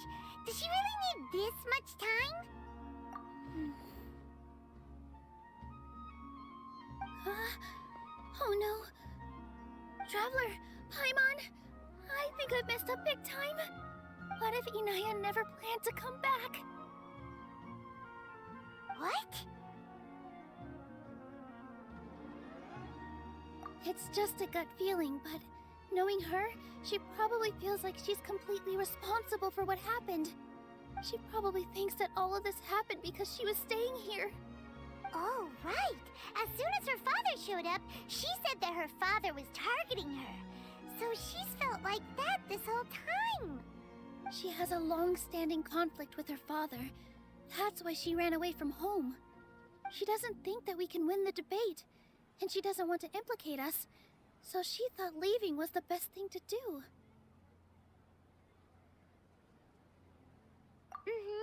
And then she just quietly left afterward. Exactly. She's being too pessimistic. How will you know if you don't try? Anyway, first things first. We have to get her back. But where should we start? Sumeru is huge!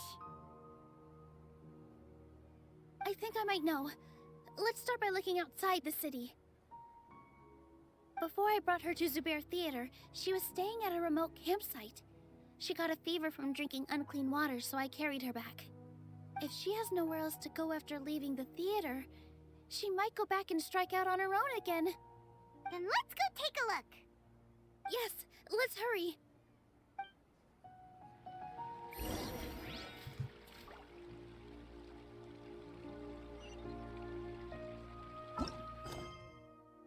God damn it.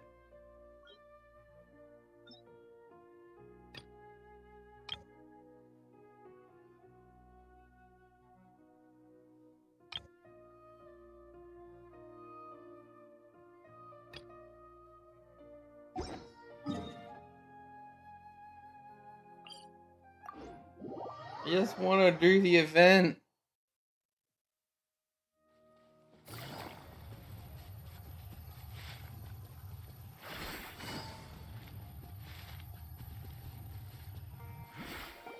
There are signs that someone had stayed here very recently.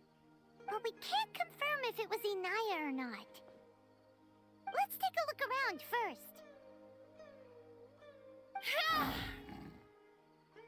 Did you hear that? Cat. I heard it too. Let's investigate. I guess this is when it gets used gnarly, yep.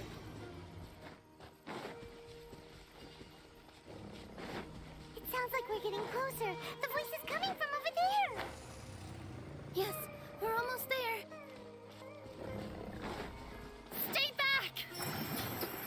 It's Inaya! She's being attacked by wild animals! Inaya, don't be scared! We're coming to help! Don't be scared! Gotcha.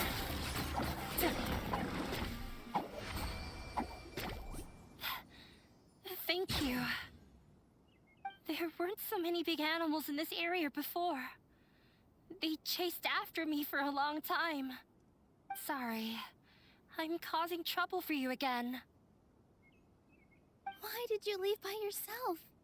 You really don't think we have a chance at winning the debate? No. I just thought it would take too much effort.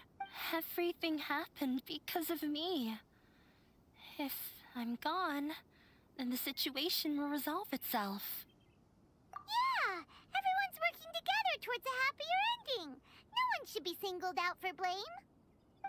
It's all right if it's me. As long as the theater won't get demolished. You guys are the kindest people I've ever met. You shouldn't suffer so much because of me. Listen to me, Inaya. Even if you were the reason that all of this happened, no one would blame you. Mr. Zubair said that you're one of us, so that means we will protect you. No matter what happens, we'll stand as one. Nilu, there will always be a victim, whether it's me or the theater. You can't eat your cake and have it too. You can't win a debate against the academia. Especially since your opponent will be my father. My father is an extremely demanding man. He's always wanted me to become an exceptional researcher and his academic successor. I tried my best to meet his expectations and did everything I could. But he still wasn't satisfied. Or rather, he had just never been satisfied with me. I'm no genius. But whenever I'm he quick to go to the berated toilet. me, I can see here and it's on always autoplay, as so I'll if be he right was back. asking me, why aren't you a genius? Yeah, like I'd know. So that's why you ran away from home? At first, I thought the father would slowly come to terms with reality. But he just wouldn't stop berating me. For one exam, I earned the 3rd highest score. I thought that all my hard work had finally paid off, and that I could finally make father feel some modicum of joy. I even used the embroidery skills I learned at school to make a commemorative gift for him. I thought, even this daughter can make her father happy sometimes. Right? I see. When we were embroidering your gift before, I didn't feel like you were new at it. Yeah. Sorry for not bringing it up. These are not pleasant memories for me. I was tired of him yelling at me every day. All I wanted was to see him smile at me. But he was more angry than ever before once I'd given him my embroidery and told him my score. He flung my present to the side. You think you should be proud of 3rd place? Reflect on why you weren't first. I forgot how long I'd cried for. I only remember my parents arguing. My mother also thought he went overboard. They argued for such a long time. My father eventually stormed out and slammed the door behind him. I didn't get a single sentence of apology. Okay, I'm back. Or any words of comfort. I've completely given up. We're destined to never understand each other. How horrible! I don't think you can beat him in a debate. Because he doesn't even understand what kind of place a theater is. He can never understand the relationship performers have with their audience. His life is devoid of camaraderie or friendship. He just wants everything to happen according to his wishes, as if the world revolves around him. What we cherish, our little place in this world, means nothing to him. It sounds like your past has had a huge impact on you. I understand now, Inaya. But when we were preparing for the debate, I heard something quite wise. Maybe it'll help you. Oh, really?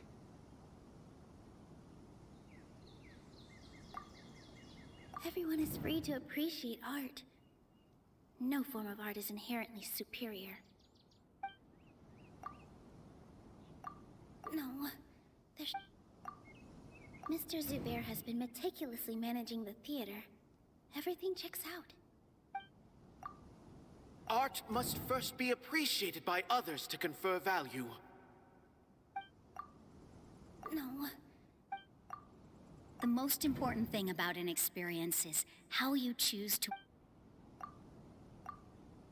Miss Raykar has gone through a lot in her I'm life. surprised I brought that But back. she told us that she's very happy to live at the theater now.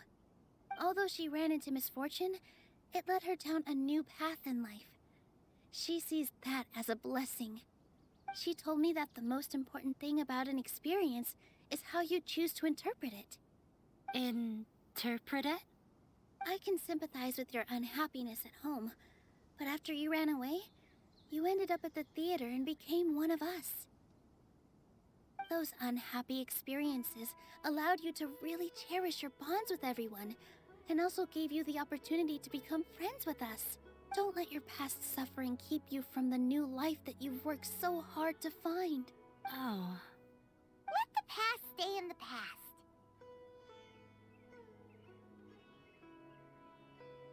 When I ran away from home, I swore that I would leave my family conflicts behind. But you're right. All I'm doing now is falling right back into it. Maybe you'll disappoint him, but that doesn't matter.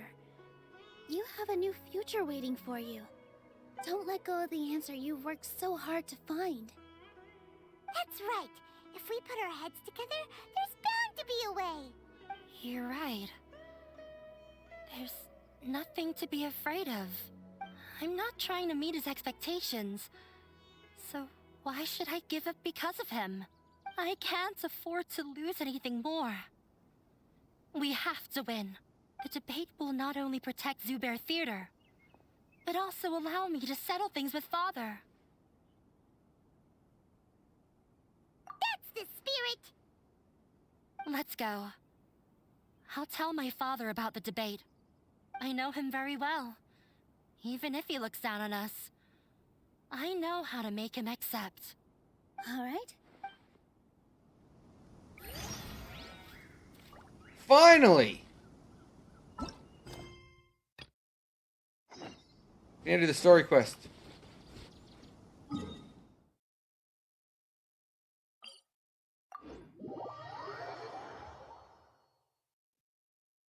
Freedom!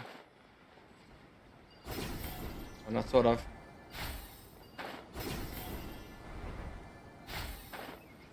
There'll be much more left to do.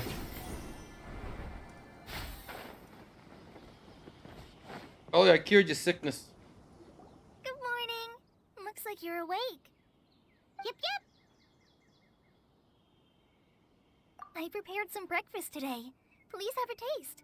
I hope you'll like it. It's nice to have you here so we can eat something yummy. Well, now that I've recovered from Elazar, I'm feeling better than ever. I can even prepare 4 or 5 meals a day now. And Paimon bets they're all delicious. Enjoy a yummy breakfast with Collie, who's been waiting for you.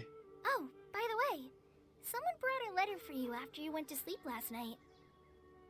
Nope. Paimon wanted to read the letter with you after you woke up, so Paimon didn't open it. Oh, it's from Milu! We're going to hold a feast at the Grand Bazaar and celebrate Sino's reinstatement as the General Mahamatra. As heroes of Sumeru, please be sure to attend. I'll wait for you. The date of the banquet is written on the back. It's in 2 days. Oh, I've also heard that you've become heroes here as well. That's amazing. Sometimes I'm really envious of strong and confident people like you. Oh, you're embarrassing me. Anyway, let's go to the Grand Bazaar to have a look. Oh, before you leave, be sure to inform Master Tainari. Take it easy. Nari. You get your new voice actor soon. Good morning. How do you feel today? We feel much better. How about you? I'm recovering well. Thanks for asking. But from the looks of it, you seem to be already busy with work again. It's fine. I'm not that busy, really. The Elazar patients have recovered, as well as Hypatia. For now, I only need to tend to my Forest Watcher duties. It seems once Irminsul started getting better, everything else started to recover too. Yes, but there are still some residual effects. The withering is one example. Though it won't spread anymore, the existing zones won't just disappear. We forest rangers will still need to do the work. By the way, we have some good news. Sino got his position back. This news is hardly new. He had already mentioned it to me before. Huh? You mean he was already here? Why didn't he come to say hi to us? He visited once, but he was afraid of disturbing you while you were resting. He just asked me a few questions and left. Then you probably already know all about the celebration feast. Celebration feast? No, I haven't heard anything about that. Huh? But didn't Nilu say in her letter that they would celebrate Sino? He didn't tell you? Perhaps, or alternatively, he doesn't know about it either. Come to think of it, Sino doesn't seem like the type who'd enjoy a celebration feast. You and Kale are both Sino's close friends. Why don't you come to the feast with us? Kala has taken over some of my tasks these days. I don't think she'll have time for it. Not to mention me.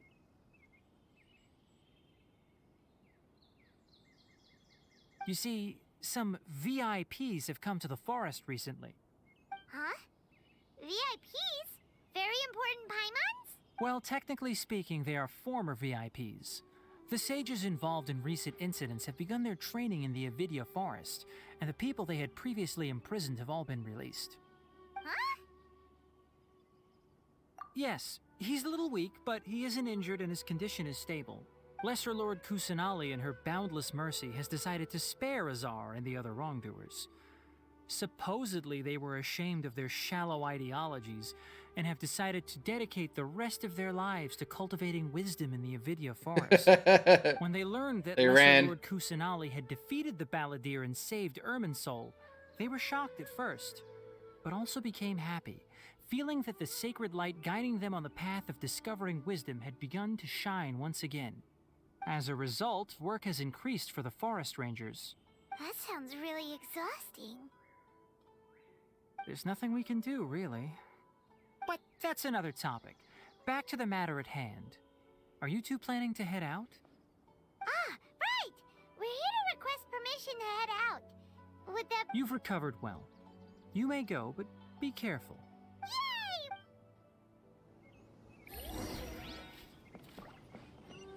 The Grand Bazaar. It's a very bizarre location.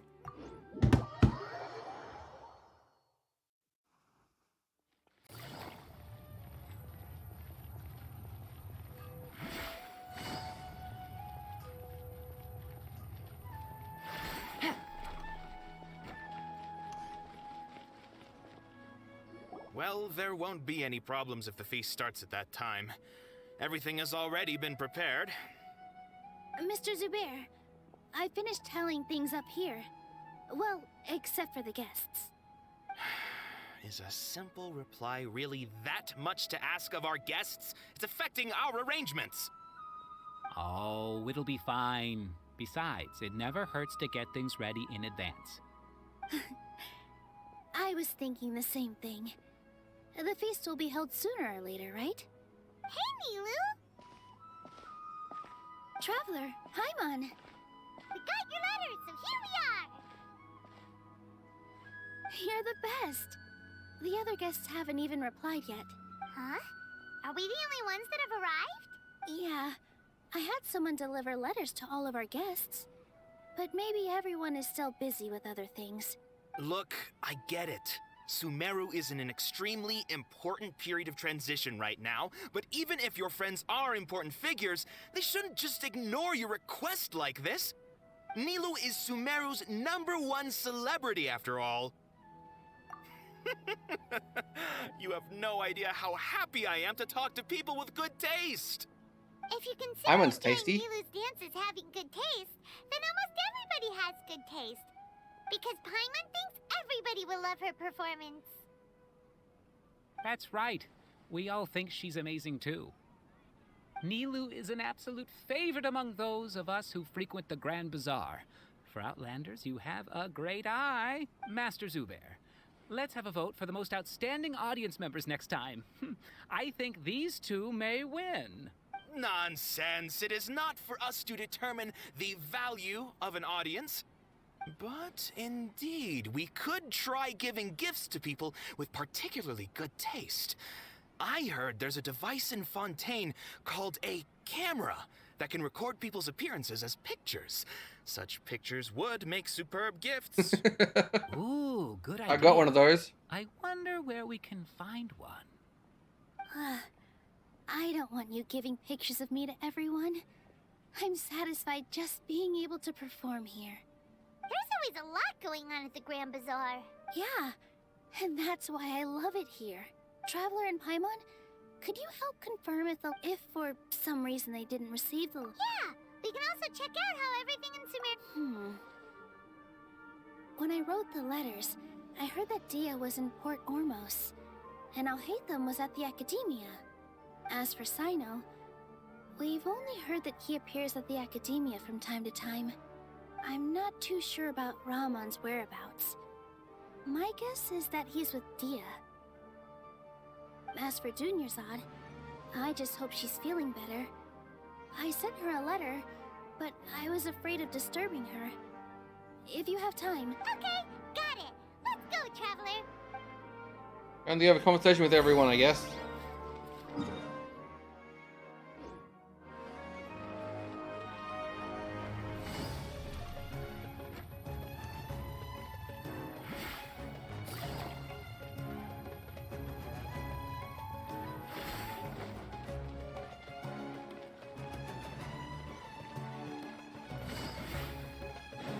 I didn't hold it down long enough.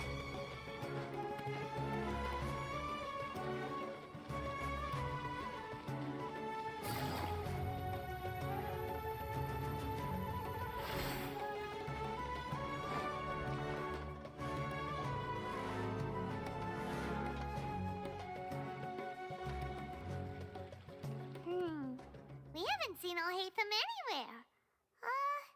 Let's ask that person over there.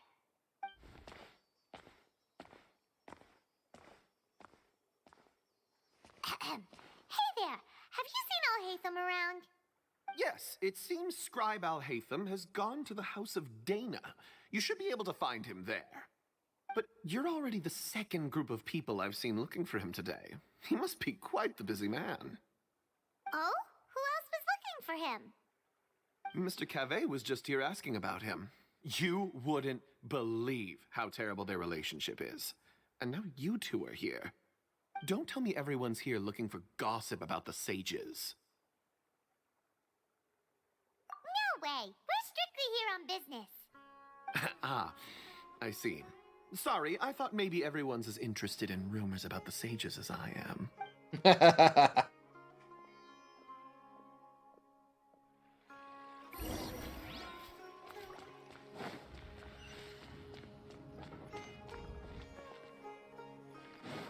Oh, he's inside the Academia?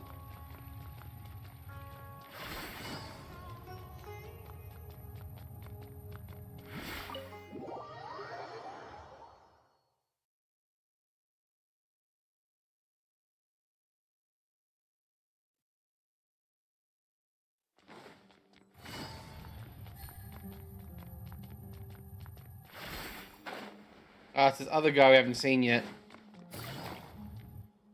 Alhaitham should be around here somewhere, right? Oh, he's over there! But it looks like he might not have time for us. Just put down that worthless book and tell me what happened in the Academia. This is not just some worthless book. Do you have any idea how difficult it is to find a physical book like this in Sumeru? It doesn't matter. It's probably just another thing that you used your authority to get your hands on anyway. Just put it aside. Listen, I came back today only to hear that the sages have disappeared. Oh, you sound surprised. I thought you would already know the inside story. Would I be here asking you if I knew? You're the scribe, not me. So just tell me what you know already. Well, I almost became a sage. Huh? Oh, don't sound too surprised now. You're the renowned Kaveh, light of the Ksharawar. Besides, as a master builder and craftsman, chances are you'll be appointed as a sage too. Why do I feel like you don't really mean it? Huh. What makes you say that? Why would you question my heartfelt sincerity? Maybe it's because you've never said anything good about me before. Yeah, well, I share a similar sentiment, and anyone who knows you as well as I do would surely do the same. Oh, you... See? This is why I hate discussing anything with you. Your ridiculous and arrogant attitude always gets in the way. It seems that you really can't stand my personality. Kiss. Ha! What was your first clue? Kiss. Well, then you might as well move out of my house. Are you threatening me? Stooping to a new low, I see. Ugh, and don't change the subject. You, a sage? What a joke. The academia might as well just close tomorrow. Are they having a fight? Forget what's going on with the academia. Haven't you been busy with your construction project? Tell me, when are you going to build yourself a mansion? Don't get me started. I get angry just thinking about it. So, what great building did our master architect work on this time? Like I need to tell you. Keep your nose out of my business. No, I think we deserve to know. Where were you when Sumeru needed you most?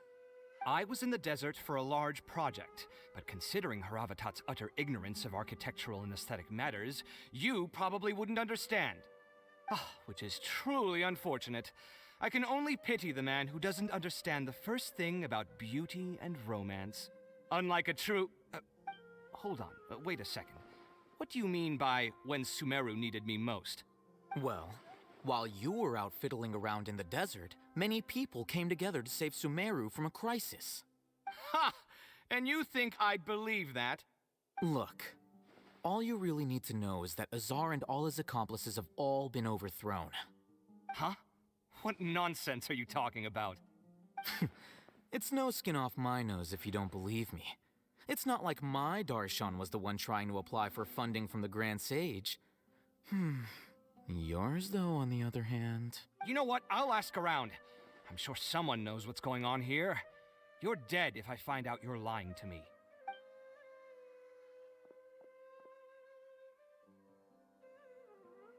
He had fun doing that. Yoink. Hey, Haytham! Oh, it's you two. What's the matter? We're running some errands for Nilu. Have you received her letter? Letter? Nilu said she sent out a letter inviting everyone to a celebration feast in 2 days at the Grand Bazaar. We'll also be celebrating Zaino's reinstatement as General Mahamatra. If she addressed the letter to all Haytham of the Academia, then the letter should have gone to my office. I've been busy these days, so I haven't had time to check for any new mail at my office.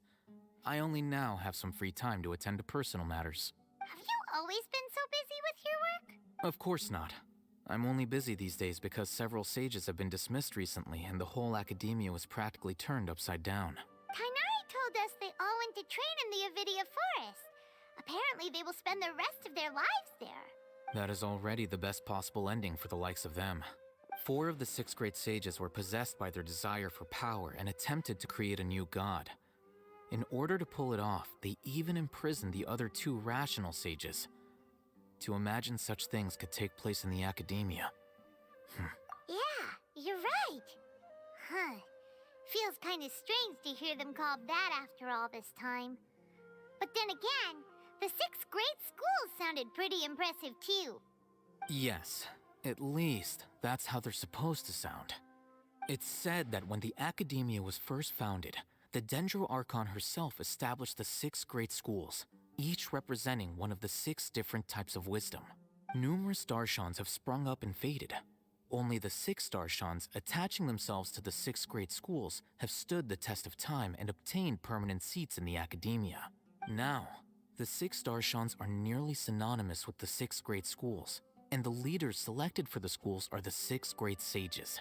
Among the 6 great sages, there is one central leader, the Grand Sage. Unfortunately, only the sages from Vahumana and Amorta remain now. They were imprisoned for opposing Azar, and were only rescued after Azar's downfall. So who's managing things in the other 4 schools now? Yes. Normally, new sages are selected based on a strict set of criteria. Oh, didn't you just say something about becoming a sage? If they pick you, then we'd have a huge connection in Sumeru. Yes, about that. You didn't let me. The person in charge of personnel affairs nominated me to be the Grand Sage in place of Azar and help Lesser Lord Kusanali manage the academia. But I refused. Nani? Why? Ugh, can't you be a little more ambitious? I'm not even interested in being one of the 6 great sages. Like I said before, I don't like being a leader. Oh, all right. So are you busy these days trying to find others to take the job? That's not my job either. I'm only responsible for handling important affairs within the academia before the new sages take office. And the first thing I'll do is reject Kasharawar's application for funding. By the way, who was that other person just now? Is he your friend? Do we look like friends? Paimon doesn't know. That's why Paimon's asking. His name is Kaveh, my roommate. You could say he's the representative for Ksharawar scholars. Which is exactly why he always has so many problems. So everything that's happened recently must be a huge change for the people of Sumeru. Such is the work of the Academia Scribe. Well, anyway, no matter how busy you are, since you are our planner, remember to attend the celebration feast in 2 days. Alright, I'll see you there. One down. What almost? Yeah.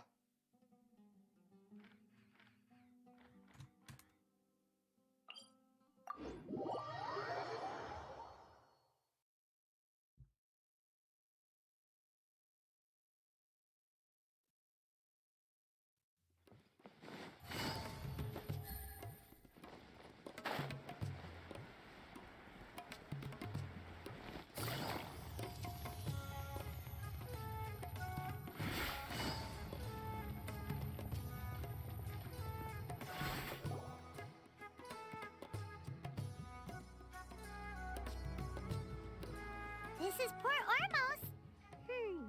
Now where could you... Is that Paimon I hear? Huh? Oh, it's been a while. How are you doing? Dinnerzad!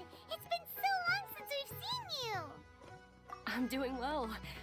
I can go as far as saying I have never been happier in my entire life. I don't know if you've heard, but Elazar has completely disappeared, and all the patients have recovered. You kidding? Knowing them and the connections they've got, I'm sure they've heard about it. Yeah! That's right. My lady is feeling better now, so I'm accompanying her for a walk. Why do you still call me that, Dia? You've already informed my father of your resignation. I guess I'm just used to calling you my lady. Old habits die hard. Resignation? You mean you're quitting? Yeah, I might start losing my edge if I keep being a bodyguard for the Homayanis. You know that my parents and I are fond of you, and that we appreciate you very much.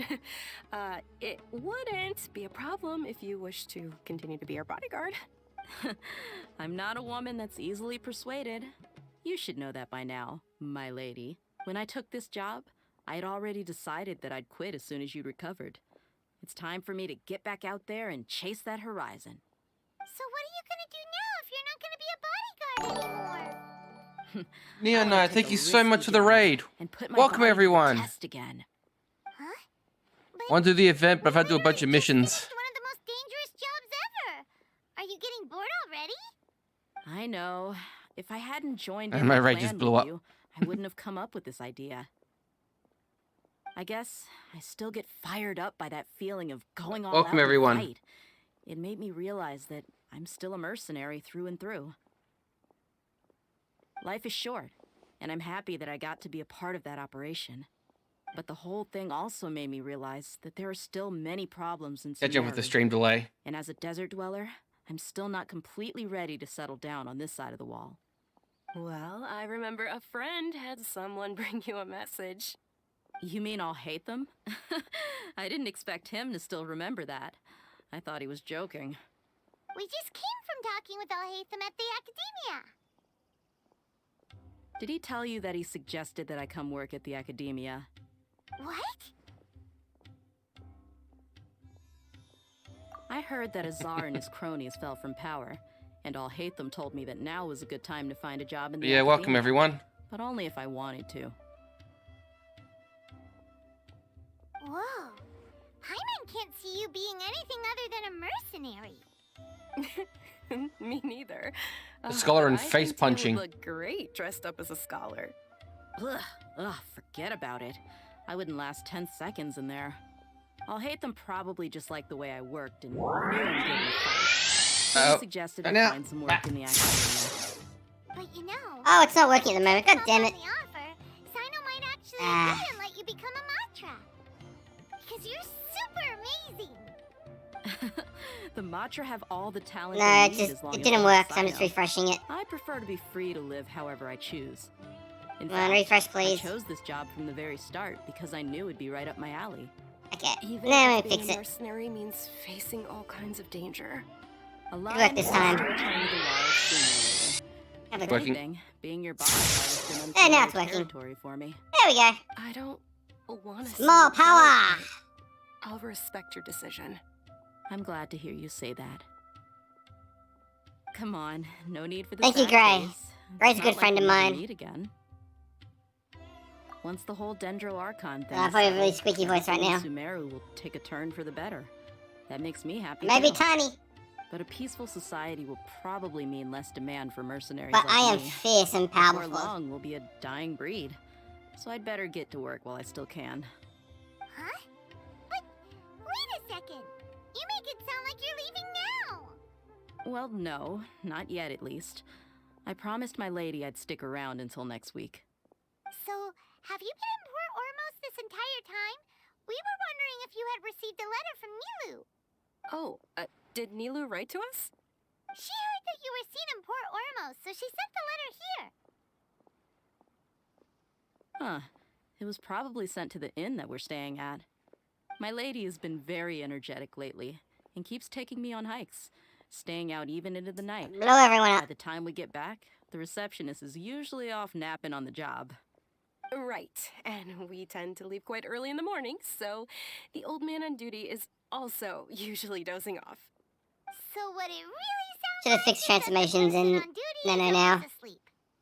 I bet the I letter. need an animation for Nano for I'll raids. go check later. No wonder there wasn't a reply. You never received the letter. Good thing Nilu asked us to come and check on that. I went to the event. I've been stuck in the story quest for so It long. must be something important for Nilu to specifically write to us like that. Yes, she said they were preparing a victory feast in the Grand Bazaar, and will also be celebrating Sino's reinstatement as General Mahamatra. She was hoping you could come. Great! I'll be sure to attend. Count me in too. But is there some sort of dress code or anything for the feast? Can I just show up looking like this? Since it's being organized by Nilu, I don't think she'll be too picky about that. If anything, I think she wants to see us as our most natural selves. All right, then this is how I'll show up. The feast will be held in 2 days, so don't forget. Sure. Thank you so much for letting us know. We'll see you there. Oh, by the way, do you happen to know where Sino and Raman are? The General Mahamatra always comes and goes without a trace. Normally no one knows his whereabouts. Oh.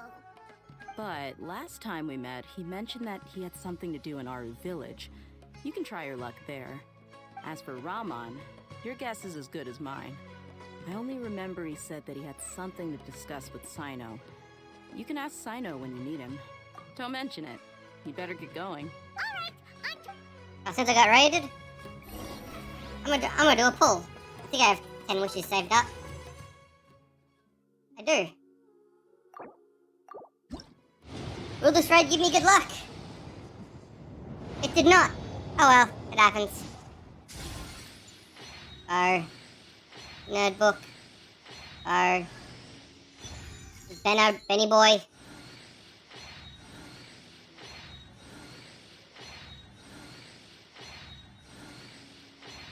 A lot of black tassels. Another Bennett. Where's my Benny boy at now, anyway? Yeah, I can boost Traveler.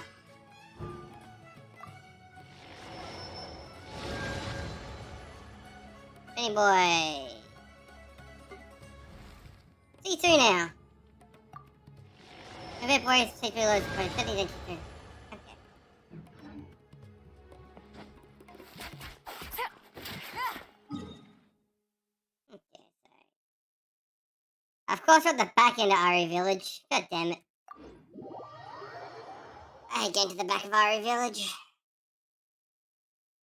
Couldn't have been at the goddamn front door, could ya?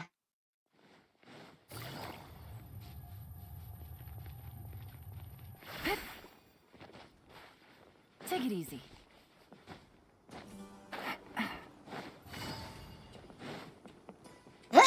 Right, I can fly. Hi, Sino. Thank you so much for the follow, Neon Knight. Welcome. It's been a while since we last visited Aru Village. Always good to have new friends, especially friends of Grey. Hmm. Angry puppy man. What Plays brings terrible you here? jokes, makes terrible jokes, and plays card games. Tanari agreed to let us leave, so now we're out and about again. It seems Aha, Gandharva back to normal. medical treatment is still as good as ever. And Tanari is recovering well, too. That's good to hear. Yeah, you're the one who brought us to him when we lost consciousness, right? Thanks for that. You're welcome. Tainari has excellent medical skills, and Kale is quite attentive. It was the best place for you. But why are you just standing here like a dead tree? I'm meeting some people. Oh, you mean Candace? I've already talked with Candace and the village chief. They're still at the usual place. You can go there if you'd like to see them. But you know one of the people I'm meeting as well. Oh, by King Deshret's blessing, my friend suddenly appears in the desert. Don't tell me you've run into trouble and need us to help now. Roman! And, huh? Sataria? Oh, you know me? Oh, well, you're pretty famous in the academia. Ah, Don't worry. violence. These are our friends. Meanie. You need to be so guarded. I see. I'm doing well. Many good things have happened recently. Same here. Really, I feel that my whole life has started to shine after suddenly finding a new direction. Oh, tell us everything. Yeah, you go ahead. Alright, well, Yeah, I well, suppose I should start what about by this? saying Yeah. I've decided to leave the academia. Dodge. It's not that I've given up on being a scholar. Instead, you could say I've found a new identity. I will no longer pursue research like a typical scholar, but I have not completely given up on my relationship to knowledge either. I can see what you're saying now. What do you mean? I plan to leave the academia and return to teach here in the desert. Wow, so you want to become a teacher? Sataria will return to support education here and teach people from the desert. She can't teach everyone on her own, but there are many of us Eremites all over Sumeru. She came to discuss a collaboration with me and hoped that I could bring her ideas to the Eremites. Yes, it's my hope that the Eremites can help me select a group of smart people with the best aptitude for teaching.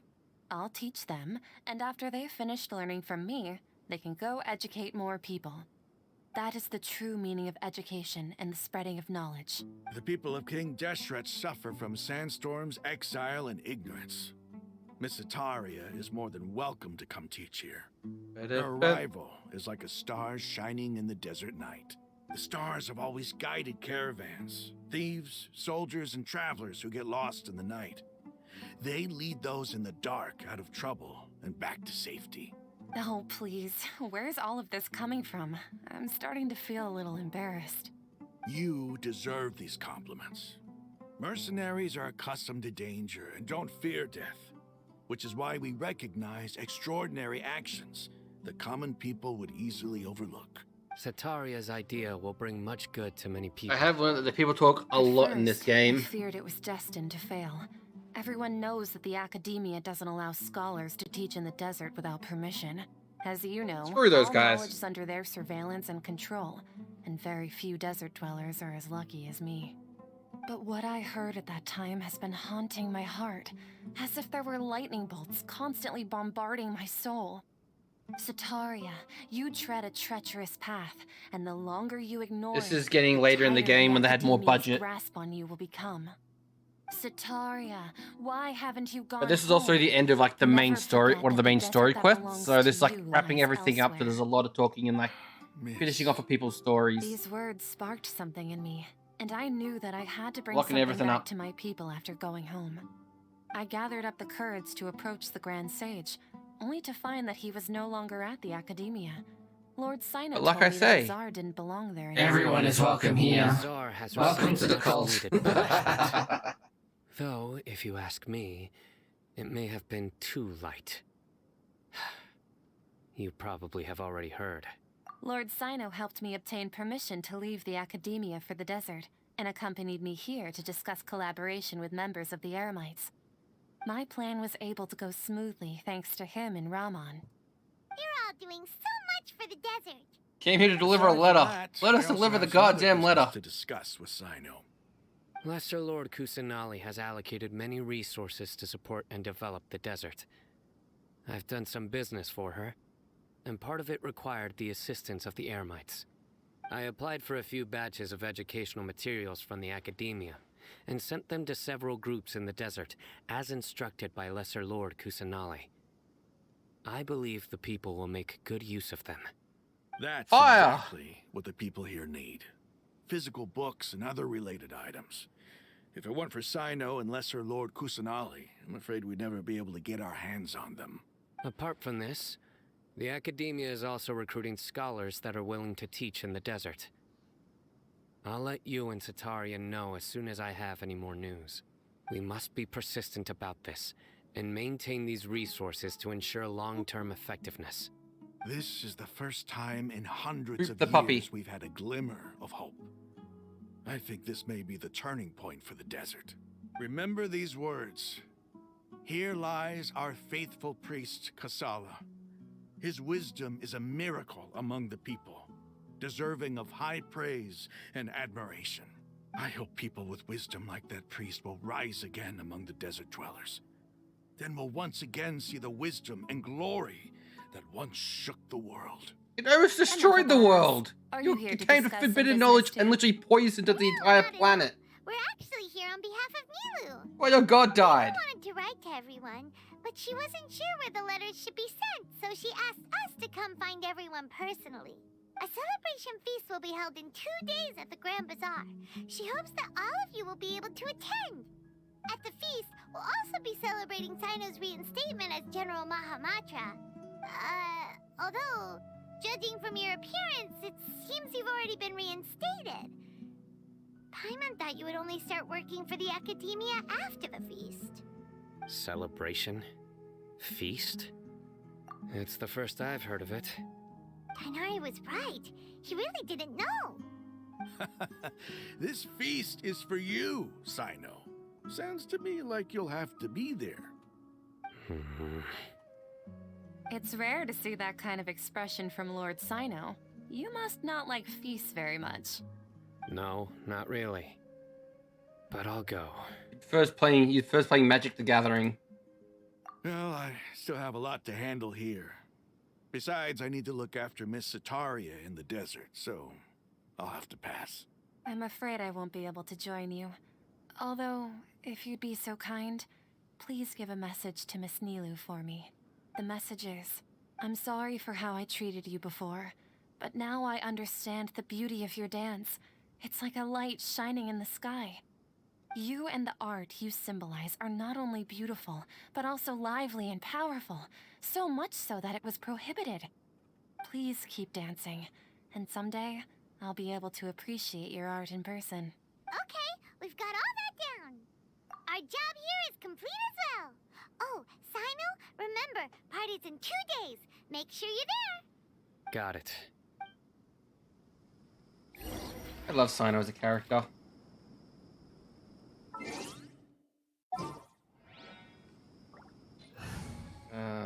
Where's Sino? Our mission begins. I don't have his best up.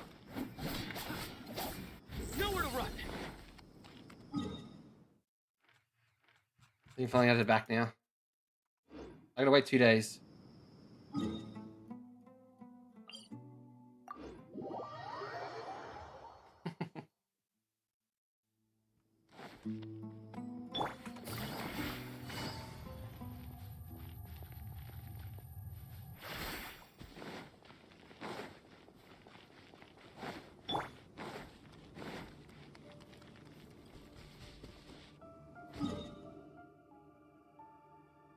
So I gotta do the Abyss. I do one run in the Abyss so you can see Sino how he works. So Sino's currently on the banners. I got him on his first rotation. He's currently there at the moment. We mean to do this. What? I have a week to do it. Random flowers, peasants, goblins, Hydra in the second half. I don't have to worry about the Hydra in the second half.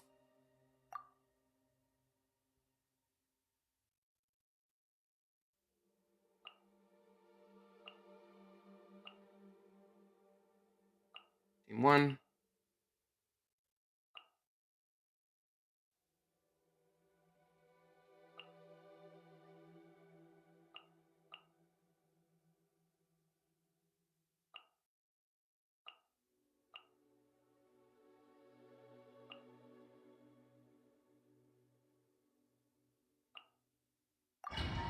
Yay.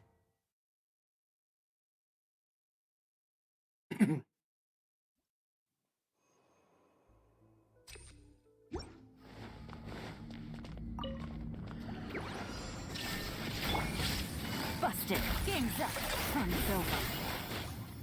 Gotcha. Yugling, you're up.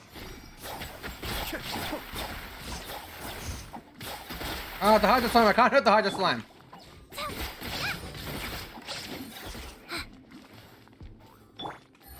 This is a really bad start.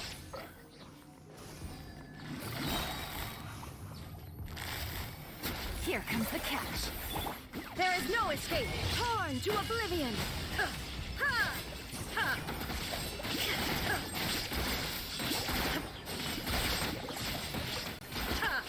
Illusion shattered. Murder bunnies, guard! Murder everything!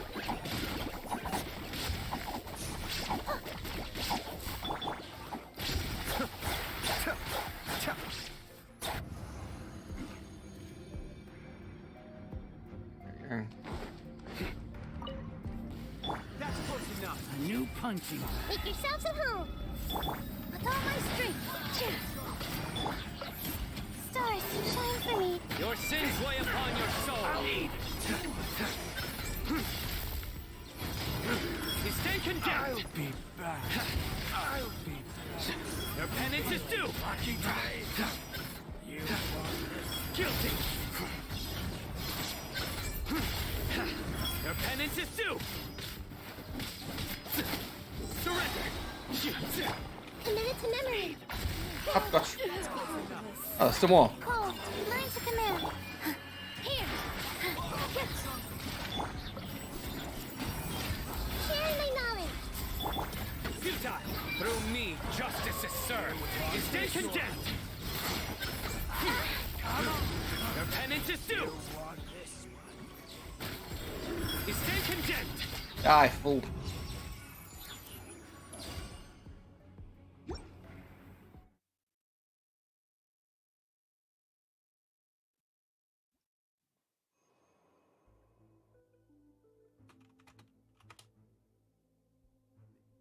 Oh.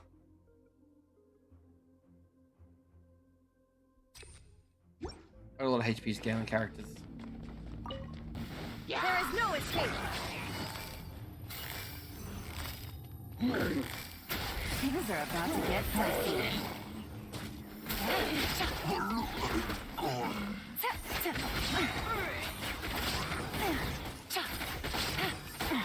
Gutsy.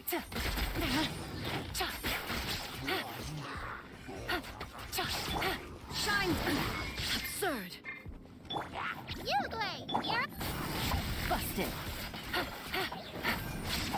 Cascade.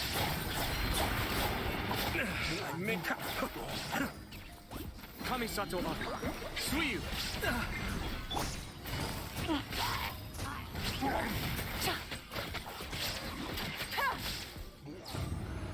On the other side of the abyss, Sinos come to kill, Sinos come to kill. I kill all the blob. The Temple of Wisdom. Position. Don't be scared. Not now. Surrender! Your sins weigh upon your soul! Guilty! Your penance is due! Water mages. Guilty! You stand condemned! Nowhere to run! I see everything. The night is cold. With all my strength.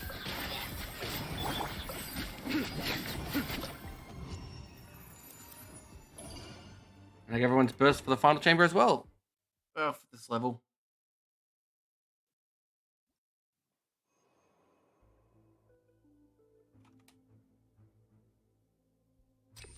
The energy recharge is great. There is no escape. Give me little flowers. Gotcha. Quietly now. Shine down. Don't be scared. Here comes the cash.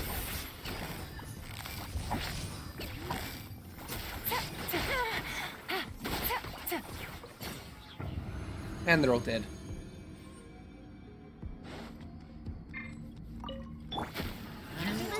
New punches. Sharing my knowledge. This dance is for you. My fighting stars. Oh, mine's Judgment is upon you. Guilty! Will! No flower can contain me. Yeah, that's really fun, but it takes a lot of on-stage time, so you need a lot of off-stage supports. Back to what I was doing. I gotta wait 2 days, so go here and wait for 2 days.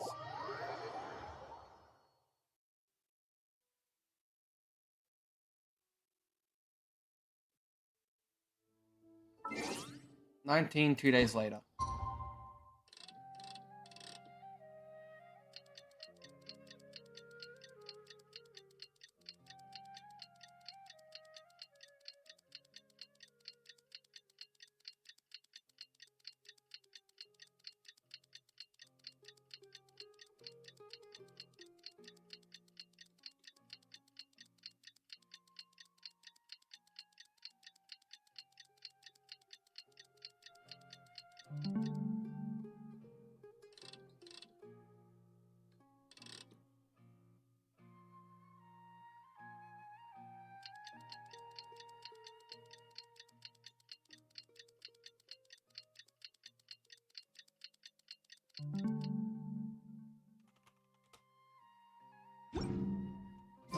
Today's the big day!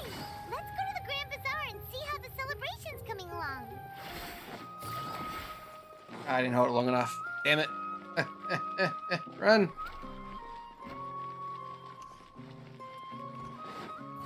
Should be the final one. Everybody's already here. Looks like we're the last ones to arrive. You're here. Ah, there you are. Well, look who finally decided to show up. You look like you came here immediately after finishing up some work. I'm very happy to see you here. But we're not late, are we? It's just that everyone else arrived ahead of time. I propose that the last one who arrived be put in charge of today's speeches. Nah, there won't be any speeches today. Oh, really? Well, even better. Come join us over here. Let's share some great food and drinks, and chat about all sorts of fun things. Everything looks quite good. Wow! Paimon can't wait! Traveler, just look at all the delicious food here!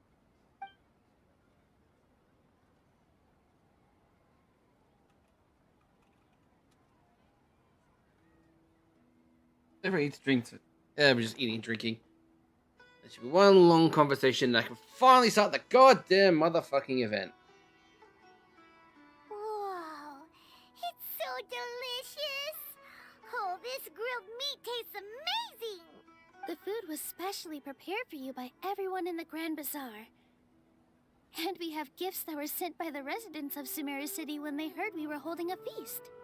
Everyone that came said that you saved Sumeru and wanted me to thank you all on their behalf.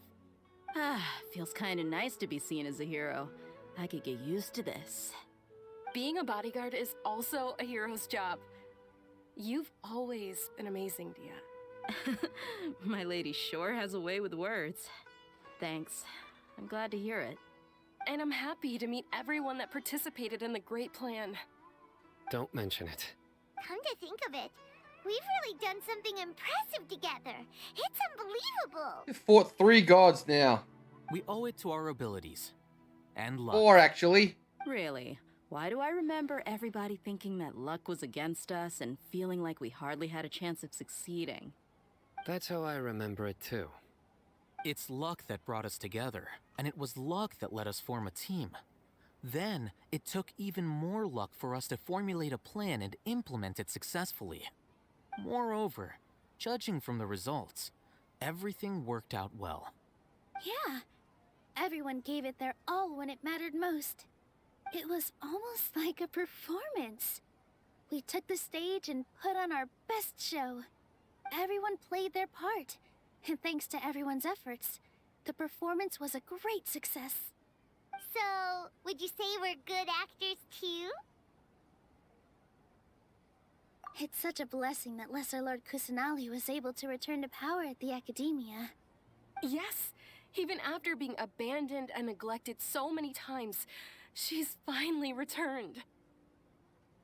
Uh-huh. Lesser Lord Kusanali once used all her power in a great disaster, which resulted in her losing all her wisdom and memories of the past. The Academia basically abandoned her because of it. This should be something everybody should remember. Huh? You look surprised. History got rewritten. I didn't say anything because she had to wrong, did I? remove the previous god. No, everything you said is correct. And only Trevor remembers everything. Everyone else's memory was rewritten. Something wrong? Yeah, what's with that face? You knew all of this already. Even if those 2 giants of the Academia are here, I still have to say it. Those sages really have some nerve. 500 years ago, Lesser Lord Kusanali used all her power for the people of Sumeru, and what did they do in return?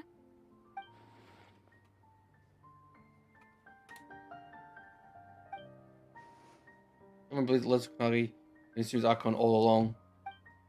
Maybe I'm the only one in all of it that remembers the Great Lord Radavaki ever existed. As the witness to all that happened, I shall respect her choice to keep it secret for If her. you bite the hand that feeds you, don't act surprised when it turns into a knuckle sandwich, right, Sino? The problem is with that is, she was removed from history because she was poisoning history with forbidden knowledge. She had to be removed from history to remove the forbidden knowledge to save the world. But since since the main character remembers that, I remember that, I have forbidden knowledge, and I will poison the world and myself eventually. Perhaps I shouldn't say this, but their treatment of Lesser Lord Kusanali calls for a more severe punishment. You could simply tell Lesser Lord Kusanali that you wish to have Azar and his accomplices severely punished. I respect our deity's decision, and won't interfere in any way. While we're on this topic, why didn't you accept the Academia's invitation to become the Grand Sage? Are you trying to say that I'm fit to be a sage? Not at all. But every person handling the selection process has said that you are the most suitable candidate to lead the Academia right now. Why? Because he dethroned Azar from power? Could you try to put it another way? This is a good thing, yet you're making it sound like I overthrew Azar for my own personal gain. But seriously though, I always wondered if you had some personal motives behind it. I did have my own motive, but it had nothing to do with being a sage. If the rules of our nation were suddenly cast by the wayside, then it wouldn't be long until chaos ensued. I had no intention of letting their dreams disrupt my life. By that, you mean your life working as the Academia's scribe. Precisely. Wait, is that all? So, that's the only reason why you joined us and came up with all those plans? It's reason enough. You've certainly got quite the personality. You flatter me. All right then. How about you? You've already resumed work as the General Mahamatra, right? That's right. Will you be happy with that life? It's not about being happy. There are merely a lot of things that I must do. Even so, keep your spirits up and try to be happy, okay? And try to smile more every day, just like I'm doing now. Thank you. I'll keep that in mind.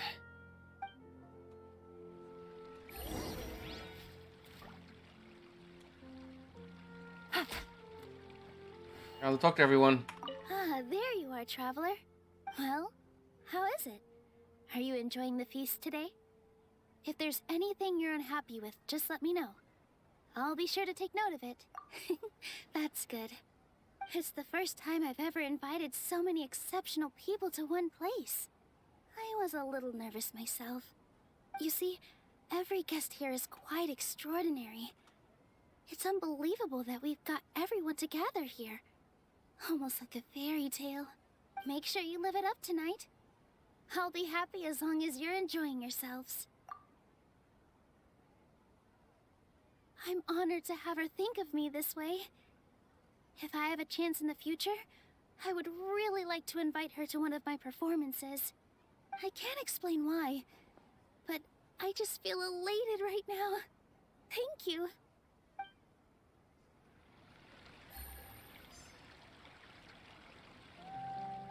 Sorry, one sec.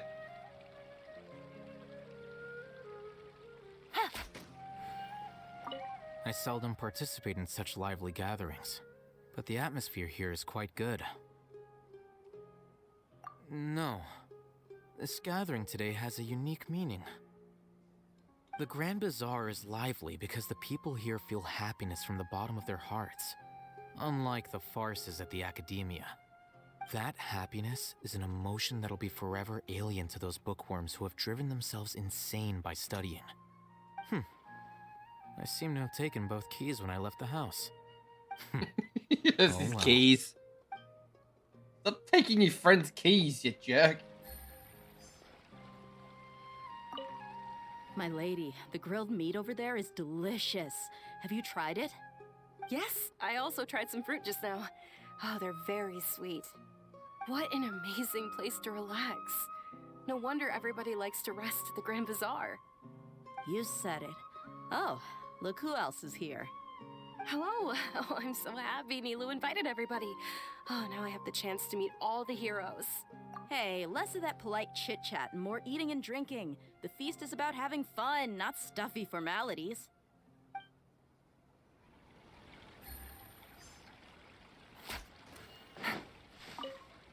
The atmosphere here is good, and everything is delicious.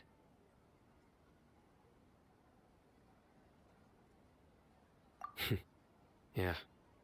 I don't often come to such places, but it feels quite good. I have a lot to handle these days. Otherwise, I could show you around. There's always next time. We're friends after all. This feast is pretty good. I like it.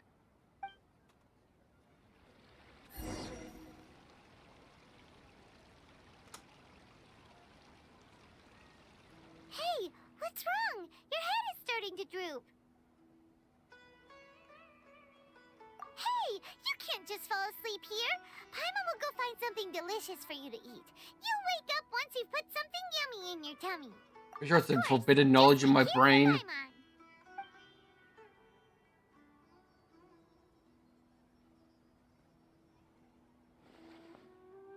Because I didn't sleep well last night. I sleep all of a sudden. It's because I'm not full. Huh? It's like someone is dead. Okay, something's happening. Everyone's frozen. Is Nahida contacting me? It's me. There it is. It's Nahida. Hello, God. Number 3 or... Yeah, God number 4, actually. You may blame me for being a bit too self-indulgent. I was thinking about talking with you, and the next thing I knew, I had made a connection with you. The connection between us is amazing. It's like flora and the fence it grows upon. Is there anything you need from me? I heard there's an amazing celebration feast today at the Grand Bazaar. I wanted to have a look for myself, so I snuck in. You're the God. You can come down here if you want. Lately, I've been so busy dealing with all the fallout from recent events, so I really haven't had any free time. Although you've already helped me with a lot, there's still one more thing I hope you can help me with.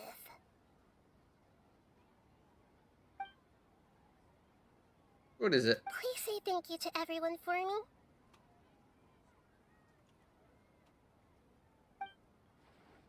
That's what it's about, Nita. I don't know if you could do it yourself. Oh, is it not convenient for you to do that for me? Something in this world is better done by yourself. But if I just show up all of a sudden, people will become all quiet and stiff, won't they? What if I end up scaring them and ruining this wonderful feast? That'd be the last thing I want. You're 500 years old. Grow up. Fine, please don't worry about it too much. Let me think about it. Okay. You made up your mind? Yes, I have. And she just hangs up the phone call. That's a good way to... Ah! Oh, she's possessing me. God damn it. You said I should go thank everyone as myself, right? So... I've decided to borrow your body for the time being. Please don't blame me. The flora also climbs up to the fence to get closer to the sky. Then promise me you won't do anything in my body.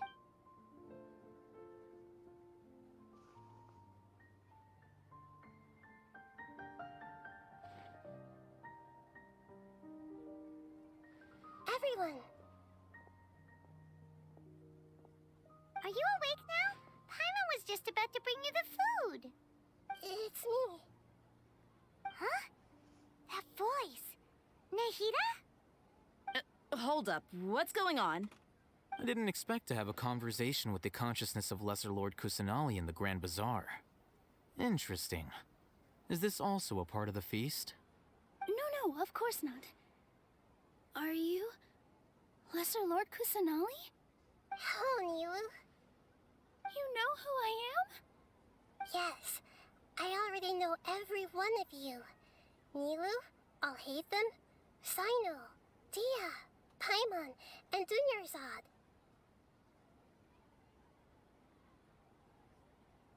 Lesser Lord Kusanali? I took the liberty of occupying the traveler's body so that I could thank all of you in person. Thank you so much for rescuing me, even if that meant placing your own safety in peril and taking the risk of becoming enemies with the academia, the sages, the doctor, the balladeer, and even the entirety of Sumeru. Without you, without any of you, I would have been in a much more difficult situation. Had you not helped me to resolve the crisis, not only I, but Sumeru and even the entirety of Tevat would have suffered great misfortune. People refer to you as the heroes who managed to rescue a god. I'm quite fond of this name. It not only explains your identities, but also bears witness to your relationship with me. Please, allow me to present to you my most sincere gratitude. Lesser Lord Kusanali, you have done so much for Sumeru, and I... Right, didn't you go to bed? I didn't even have a chance to do anything for you. You don't have to do this. Dunyarzad, the suffering you endured during your All illness too bad. is also proof of you being with me and praying for me. Thank you. You don't Can't need sleep, to be feel free so to watch, but ceremonious. try to It's get some always sleep. been my duty to protect you. This is how the relationship between the Academia and Dendro Archon should be. We just did what was necessary and set things back on the right path. You're an Archon, but you act so humble. You really don't need to be so polite with us. I'm honored to have been able to take part in this plan. I hoped you liked the dance I dedicated to you. Thank you, all of you. Thank you so much.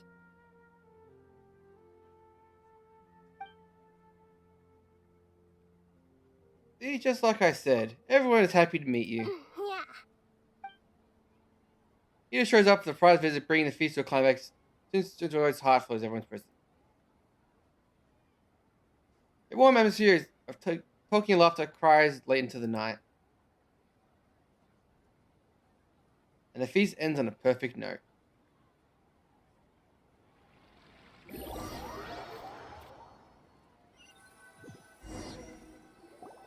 Are you awake? Did you rest well? I think I After slept right. Nahida left, you ate a lot of food. You've become a glutton. Compared to Paimon. That just means you still have a lot to learn from Master Paimon, the Sage of Gluttony. All right. I hate you, Paimon, so much. Should we go and have a chat with Nahida? She should be in the academia right about now. Okay, the final thing. You talk to her, she'll answer all your questions and give you hints about what's coming next in the game.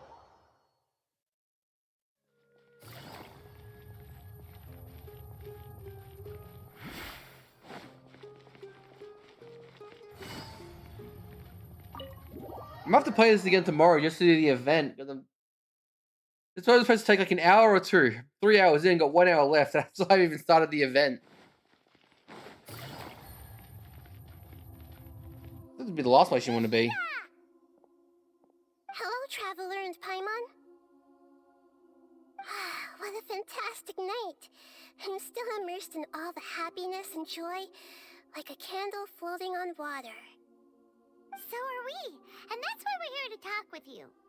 Is there anything you want to know? After recent events, the Akasha can no longer function as it used to. I've given it some thought, and have decided to shut it down permanently. But this is definitely not a bad thing. Even from the beginning, I've been planning to shut it down. The Akasha's centralized administration of knowledge has always restrained people's curiosity and curtailed the number of paths available to them. I don't think this is good for Sumeru. Although people may initially feel a little uncomfortable with the loss of the Akasha, they will soon understand that this life is more suitable for them. And as for the future of Sumeru, I'm preparing to regain control of the Academia. The former sages have received their punishment, but the new sages have yet to be selected. I will oversee the process personally. I hope that the new 6th grade sages will be more focused on academics. Sumeru needs such leaders more than ever. The other big issue is the people of King Deshret. All the residents of the desert, in fact. They have been mistreated for far too long. I've already taken some measures to address this.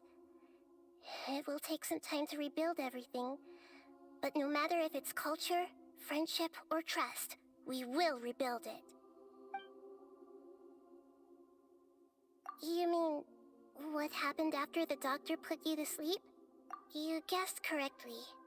The top-ranked Fatui Harbingers, up to number 3, possess power comparable to that of gods. I was no match for him in that kind of situation.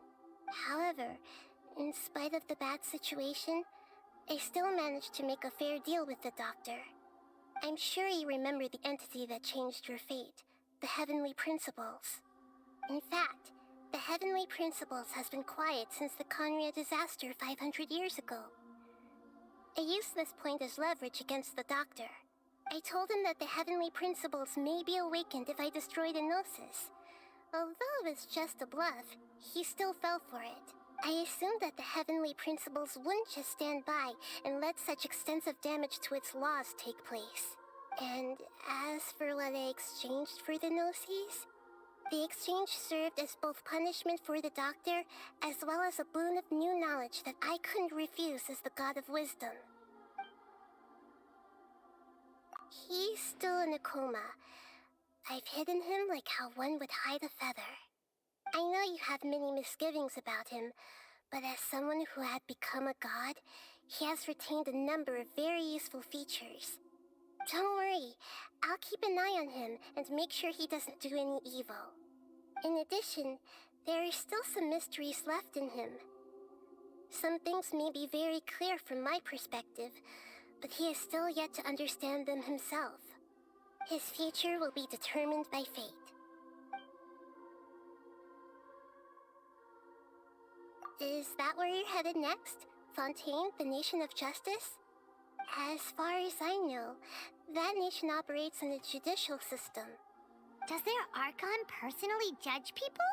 No, there's a chief It's justice. the Phoenix Wright area. Generally speaking, the Hydra Archon, Focalor, won't preside over individual trials. However, It's the Phoenix Wright even nation. then, Focalor will still make herself present at just about every trial. It seems that she just likes to immerse herself in that sort of atmosphere. As Archon, she still reserves the right to influence the final verdict. Anyway, let's just say she's got, a very unique personality.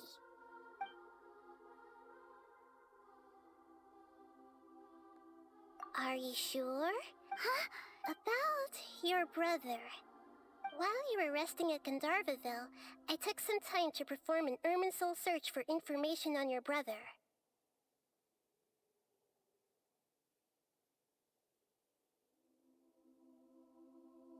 Yeah! Isn't Irminsul a repository for all the information and memories of Teyvat?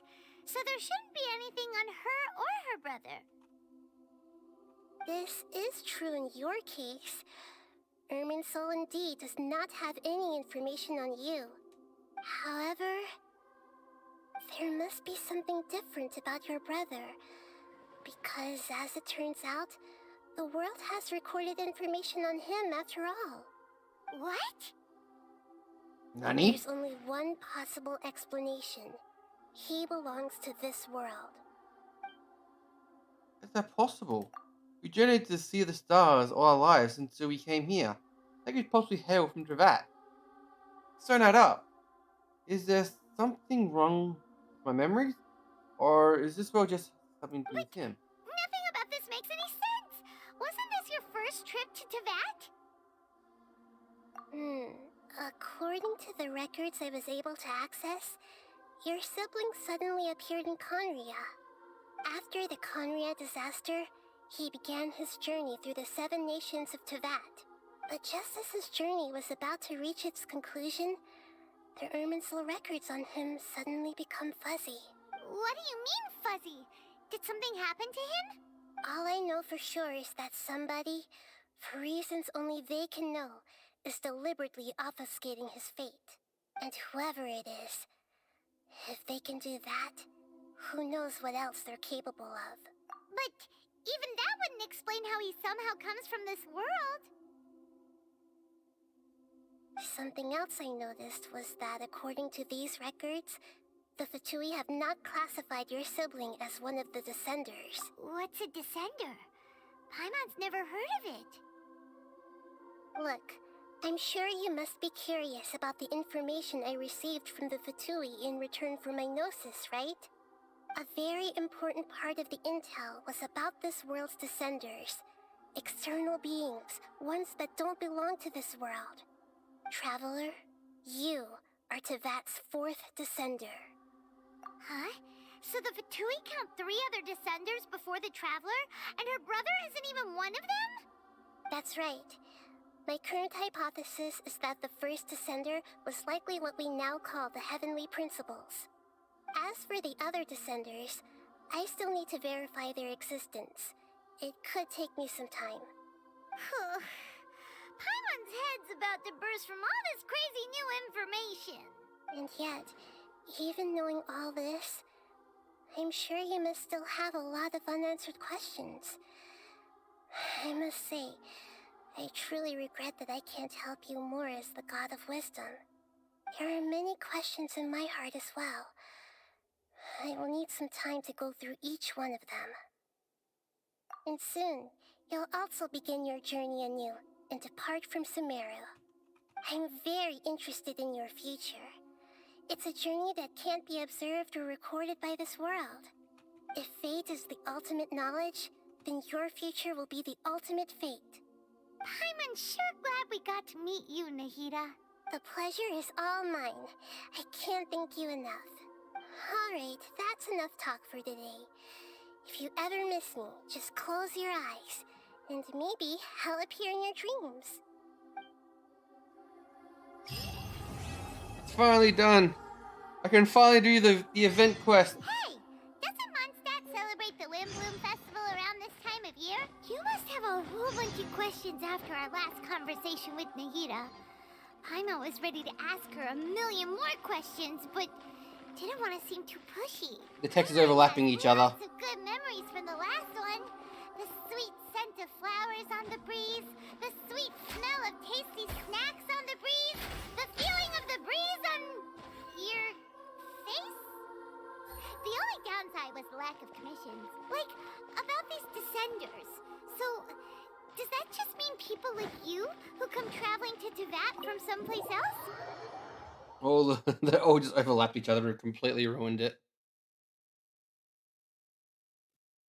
And as for your brother... so many questions.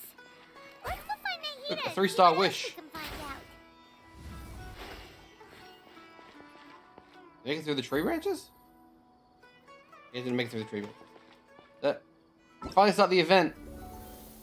Go do quest.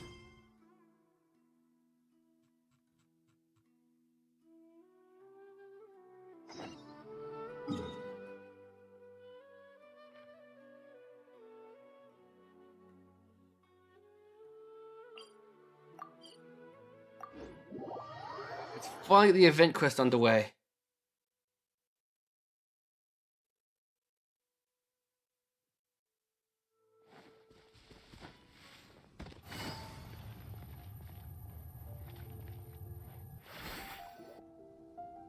Catherine? Good day, you two. It's nice to see you here at this festive time. So, got any jobs for us? I'm afraid I'd struggle to find you any commissions in the near future. With the arrival of the Windbloom Festival, the only task most Mondstadters are busy with is preparing gifts for their loved ones, but it's customary to do this oneself without assistance. Think of this period as the off-season for the Mondstadt branch of the Adventurers Guild.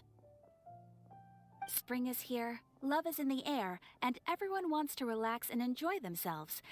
Even the cats at the tavern next door have been getting lovey-dovey with one another recently. Ew. Gross. You know that feeling you get when you burst out the doors after a nice nap, hoping to make it to the store before the limited edition drinks sell out, only to get there just in time to see the last 2 glasses snatched away right from under your nose by a couple of pesky lovebirds? That's what this feels like. That is very specific. Perhaps you two could simply take this chance to... Traveler! Paimon! Thank goodness I found you. There's something I need your help with. Whoa! Sucrose?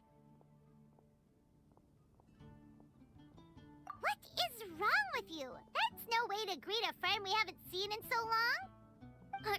No, not help like in the Windbloom sense. It's just... How do I explain? Go ahead, Sucrose. We don't have anything else to do right now anyway.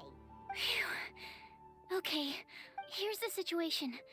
I've been appointed as the Windbloom Festival's special ambassador by the Knights of Favonius this year. My task is to do good deeds for people during this festival of gratitude and love. Nice one! So how did they decide who to appoint anyway? They spun an empty bottle donated by Angel's Share inside a circle with all our names on it. Whoever's name the bottle stopped at got chosen. I think so too. But everyone said that it was to make it fair, so everyone had an equal chance to become the special ambassador. The one who has to work through it all. I'm not great at dealing with people, so I was really daunted by it at first. But I'm still glad that I got this role. Luckily, I came up with a way to spur myself on, which has helped. Have a look. Is that a test tube? Yep, every time I do a good deed for someone, I get them to breathe into a test tube. That way, I can collect everyone's breaths of joy. Sounds Creepy. fascinating. Are you gonna use them in your research? Yes. I believe these breaths of joy will serve as valuable raw materials for alchemical transmutation. With any luck, I'll be able to produce something truly miraculous. Darn, now Paimon's hungry. Wait, you're doing this on purpose, aren't you? Actually, I meant something even more exciting than that. I can't say for sure until I have more test results to confirm my hypothesis, though. Alchemists mustn't make claims they can't live up to. Anyway, I'm still missing one final breath of joy. Oh, is that all you need help with? That's easy. Just treat Paimon to a sweet madame. Then you'll get your last breath of joy. Yeah. There we go, not Gray. The second time. Hey, come on! Paimon's doing her best to help, okay? So, does it need to be more like official or ceremonious or something? No, joy isn't measured in those terms at all. Let me put it this way. Have you ever planted a fruit seed and cared for it in the same way that those tender, sweet fruits are the product of your time and effort? Very the amount funny. of joy derived from an experience is positively correlated to the degree of hardship overcome during it.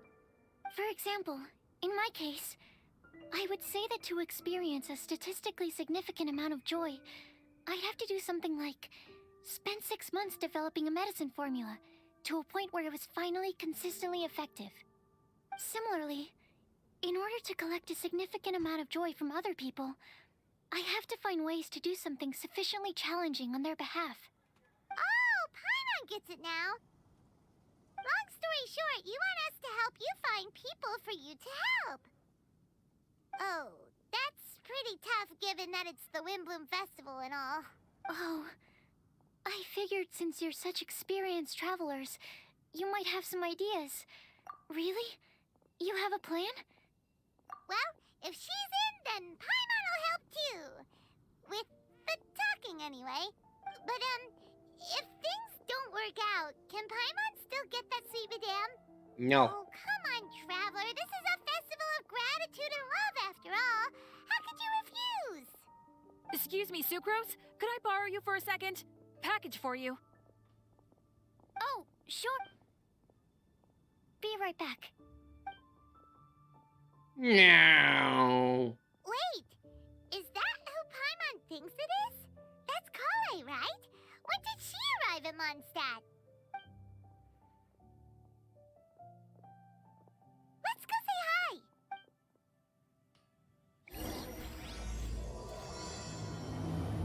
Gathering of the Outlanders. Golly. Kale, hey! Oh, hey you guys. What are the chances? You were staring into space just now. Something the matter? No, don't worry. I'm fine. I was just looking at a Mondstadt children's book in the souvenir shop over there. While I was flipping through it, a piece of paper fell out. The writing on it was really mysterious. Almost like a prophecy. If you can do these things, you may light the lantern of utmost joy and receive a supreme blessing. And what does these things refer to? Find a flower that is not of this world. Find a guide who will never get lost. Find one who would never lie. Find a legend that never ends. So, 4 things in total. Here, have a look. That doesn't belong in this world. Literally a flower in my hair. Who owns the store about it? But she said that she didn't know anything about any paper slips.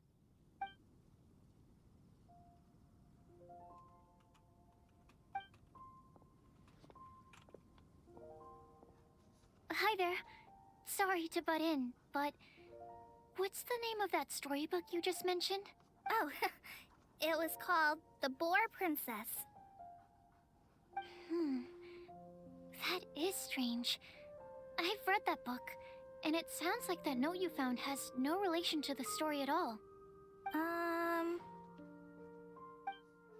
Do you know her? Let Paimon do the honors. Kale, this is Sucrose, an alchemist with the Knights of Avonius. And Sucrose, meet Kale. She's a trainee forest ranger from Sumeru's Avidia Forest. Hello. This is awkward.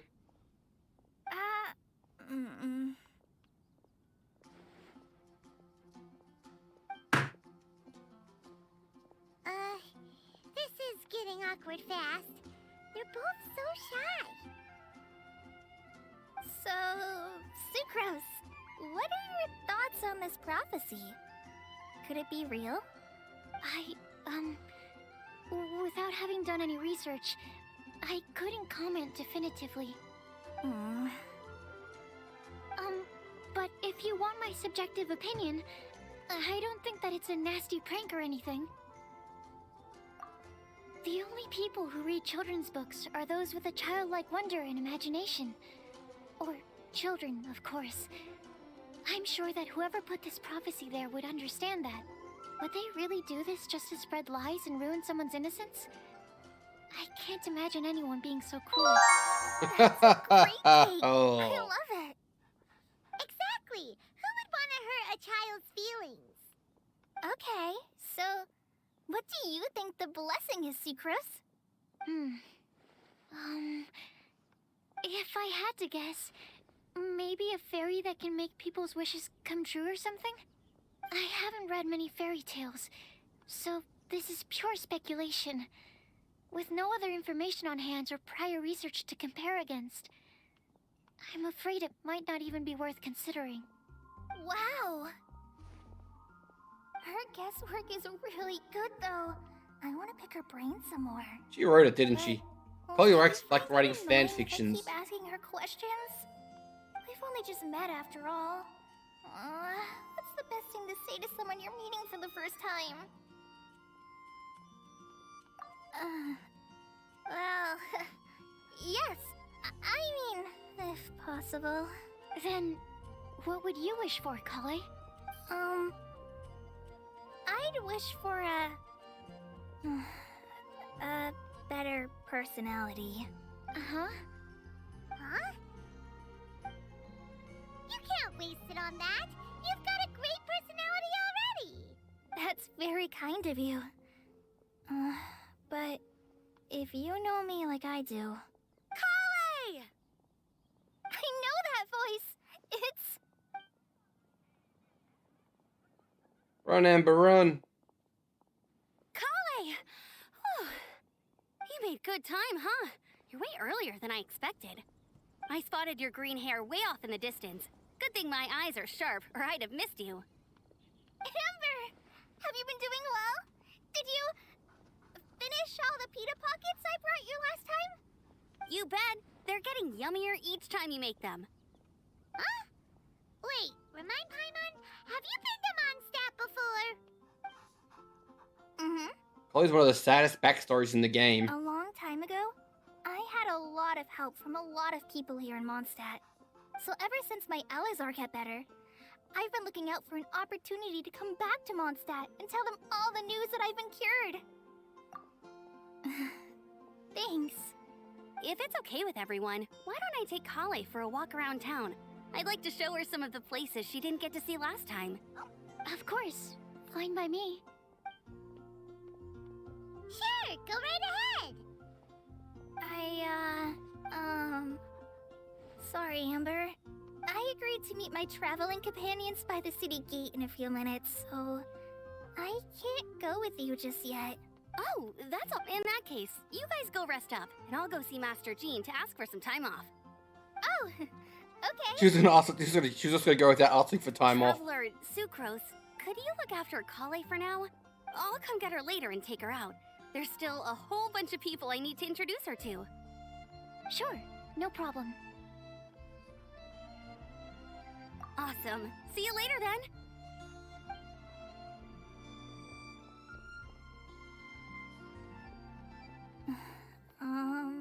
You alright there, Kale? You look kinda disappointed. I'm sorry. I'm just feeling a little shy today. Don't worry about me. What, dog? Amber wants to introduce me to more of her friends. Am I gonna be able to cope? I've only met Sucrose so far, and I'm already struggling to make conversation. I wish I had a little more self-confidence.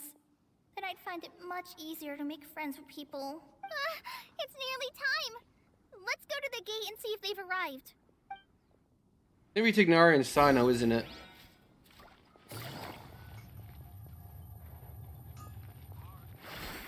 Take it easy. No, it's a yellow beam of light. You could have guessed.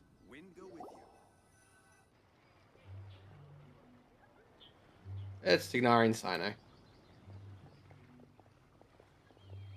Why is this humble windmill such a great view? I mean, it's understandable. It must have been a long time since you last came to Mondstadt. Because it is the true Great Vayu Viastra. Oh god, he makes so many puns and bad jokes. It Oh, hurts come on. Tignari. Don't tell me you don't get it. View, Vayu, and also Mahamatra, Vayu Viastra. Over here! Whew, am I glad to see you. I'm thinking more of Sino's bad jokes.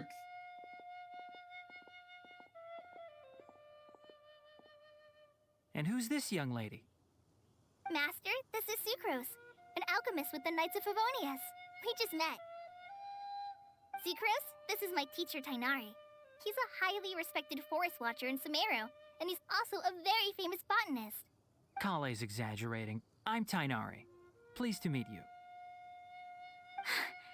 So you have a teacher as well. The pleasure is all mine, Tainari, sir. Yep, he's extremely knowledgeable too. And this is General Mahamatra Sino of the Sumeru Academia. He's really famous in Sumeru as well. Greetings.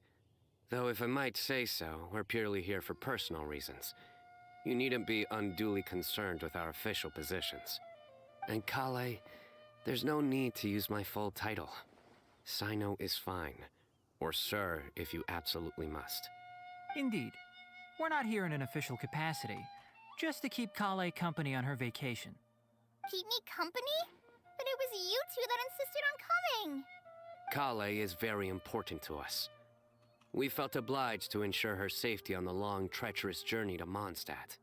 But I've been here on my own loads of times before. What about your work, though? What if something bad happens while the General Mahamatra's away? There should be no issues. I have left my duties in the hands of my subordinates, and two especially reliable helpers. Oh, Sucrose.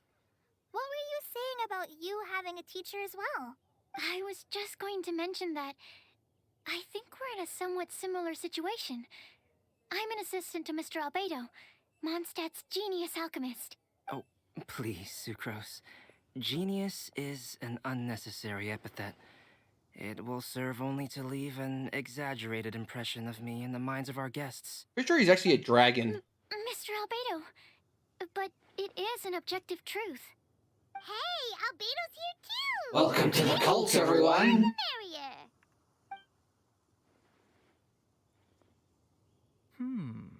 So tell me, Sucrose, since your specialty is bioalchemy, what do you know about the antitoxic properties of the calla lily? Wait! Can we hold off on the nerdy topic for now? Paimon doesn't want to be left out. Too bad. Too late. As it happens, I've studied the calla lily in quite some detail before, with it being a species native to Mondstadt. I wrote a whole report on my findings. If you're interested, Mr. Tainari, sir, I can go get it for you.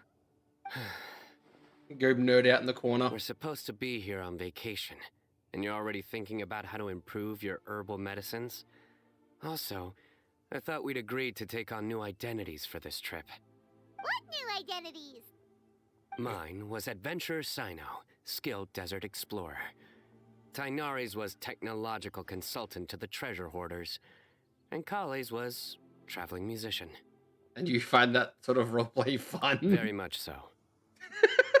Let me set up the I do serious wish face. some of the less cautious adventurers in the Avidya forest would consider coming to Mondstadt instead. What Philanimo mushrooms lack in texture, they make up for in not causing vomiting or diarrhea.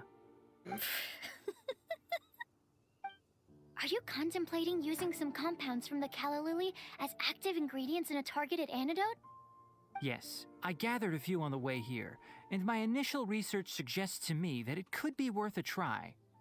Okay, I got it. But as much as I don't wish to be a wet blanket, it takes a huge amount of experimental data to conclusively prove how different drugs interact. Estimating the total development time would be very difficult. Add in the time for procurement and delivery of essential materials, and I'm not sure if we could complete development before you need to return.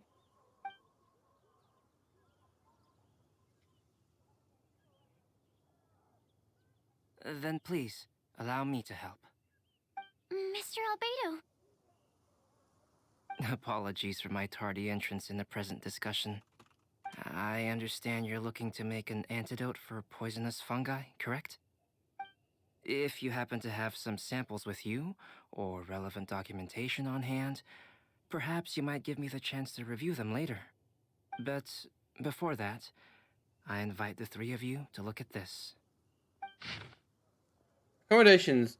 One of Mr. Goth's other priorities, Priority Adventures Guild events. Backup plan to be confirmed. Food, group meals. Okay. Food Random and information. lodging arrangements? Were you quietly writing this up the whole time? Paimon didn't even notice. Hardly.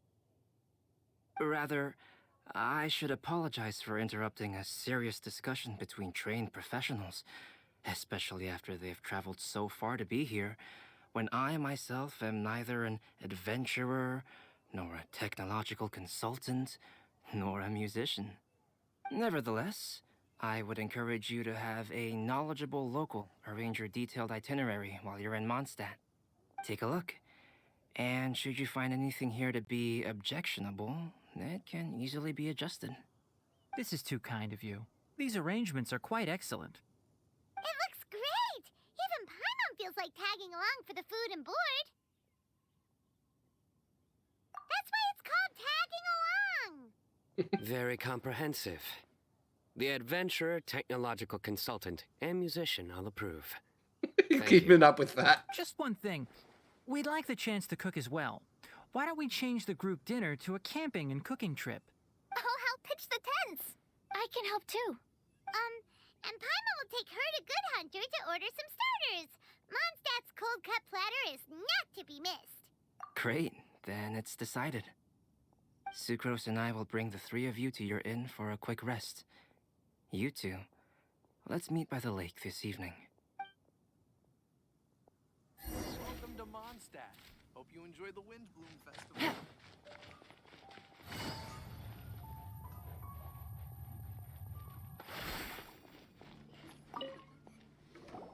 Hey, Sarah! Can we have a cold cut platter to go? Sure, coming right up. Would you like anything else? Do we, want anything else? Yay! So you do remember after all! You're just the best! Paimon will give you the sweet flower from that sweet madame as a windbloom.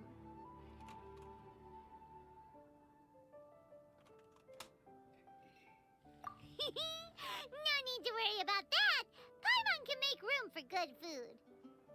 All right, just a moment.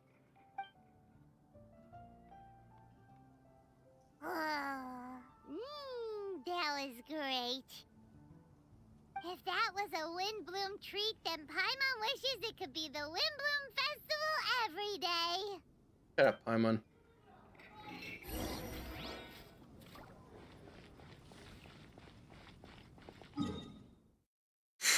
Ooh, the camp shot. Literally on the shores just outside of Mondstadt.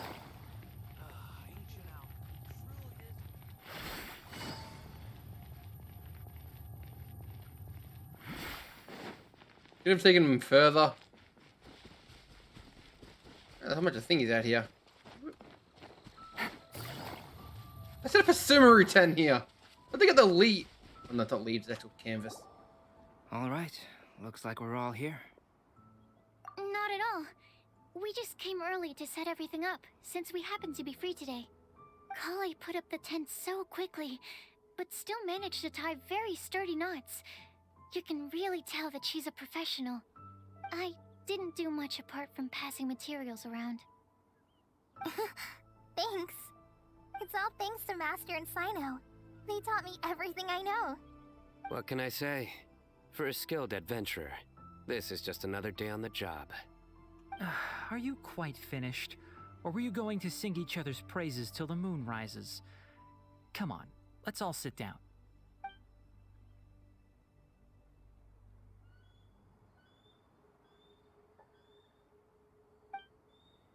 This feast, everyone sits around the campfire. That sunshine sprat was really very good. I didn't watch you cook it, but I believe that the prominent umami flavor of the dish owes itself to more than the fish alone. That's correct. Any further deductions? Let me think. The aroma was quite uniform. Unlike that of a spice blend, it was also unfamiliar to me. So I would venture that it was a Mondstadt specialty. As far as edible Mondstadt plant species are concerned, calla lilies are usually used in soups. So if I had to guess, small lampgrass? Fucking nerd. That's right.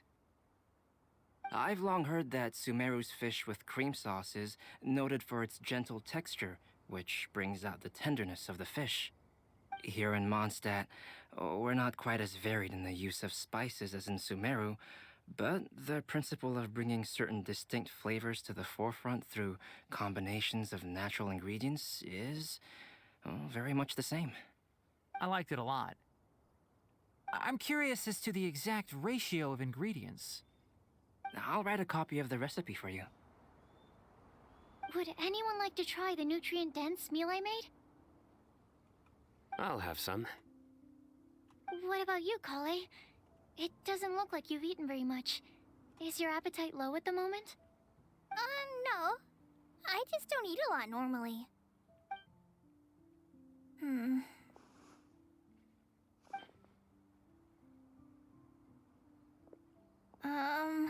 Sorry. I didn't mean to make things awkward. Tainari, while we were on the road, we spotted something white, walking on two legs. Was that Paimon? Which day was this? Just after passing through Stonegate. Sino, are you sure your eyes were working that day? Or maybe your hood was blocking your vision? Paimon always flies. There's no way she'd ever walk. Is that right? I thought that you'd made me snacked on too many local ground nuts. Squirrel. And it's making pause. Everyone's just like in pain. No? Not funny? Ground, you know. As in ground up, but also the ground. Ground nuts make you fall to the ground. It's no. Think of this as part of the process of getting to know Sino. The bright side, these jokes show that he thinks of you as his friends. Still, we could test the hypothesis. What hypothesis? That plant species indigenous to Mondstadt may have an effect on the motor functions of flying lifeforms. Hey! Paimon's not your test subject! Anyway, by your logic, wouldn't that mean that eating, say, Zaitun peaches, that would make a sick Paimon peachy in no time or something? Hey! Not you two! I think the Traveler and Paimon's conversations are more entertaining than Sino's jokes. I see. You must have been keeping quiet about this grievance for quite some time now. You seem much cheerier now that you're here in Mondstadt, Sino. Actually, it feels like you're a completely different person. That's because I'm Sino the Adventurer.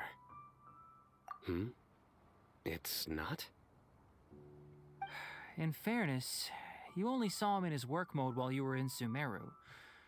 He's actually like this most of the time when he's in a good mood. Yep, it's true. Sometimes when he's eating, he'll grumble about how the bowl is too shallow for the amount of food it contains and other random stuff like that. I understand. Then allow me to reintroduce myself. Before, you knew me as General Mahamatra Sino. Now, please see me as Sino the Adventurer. Yeah, so that's another thing he does. He'll keep repeating something he thinks is funny until you stop trying to resist. So you have two different mental states? Almost like different phases of matter. Interesting. I want to learn to do that too. I think in your case, the two states we would end up with would be highly conscientious sucrose and stupefied sucrose. Oh, by the way, was there any reason in particular that you chose Mondstadt as your destination on this occasion? Oh, well, Lisa once told me that the Windbloom Festival is one of Mondstadt's biggest events of the year. I wanted to take this opportunity to give everyone a Windbloom, as a token of my heartfelt gratitude for everything they've done to look after me. Plus, it was a good chance for Kale to get out and meet some new people. Kale Lily. What? Kale's Windbloom. Maybe she should call it a Kale Lily. It sounds very Mondstadt. There's also cauliflower, which would technically make more sense. This makes. But somehow. Oh god, this is the meme I saw.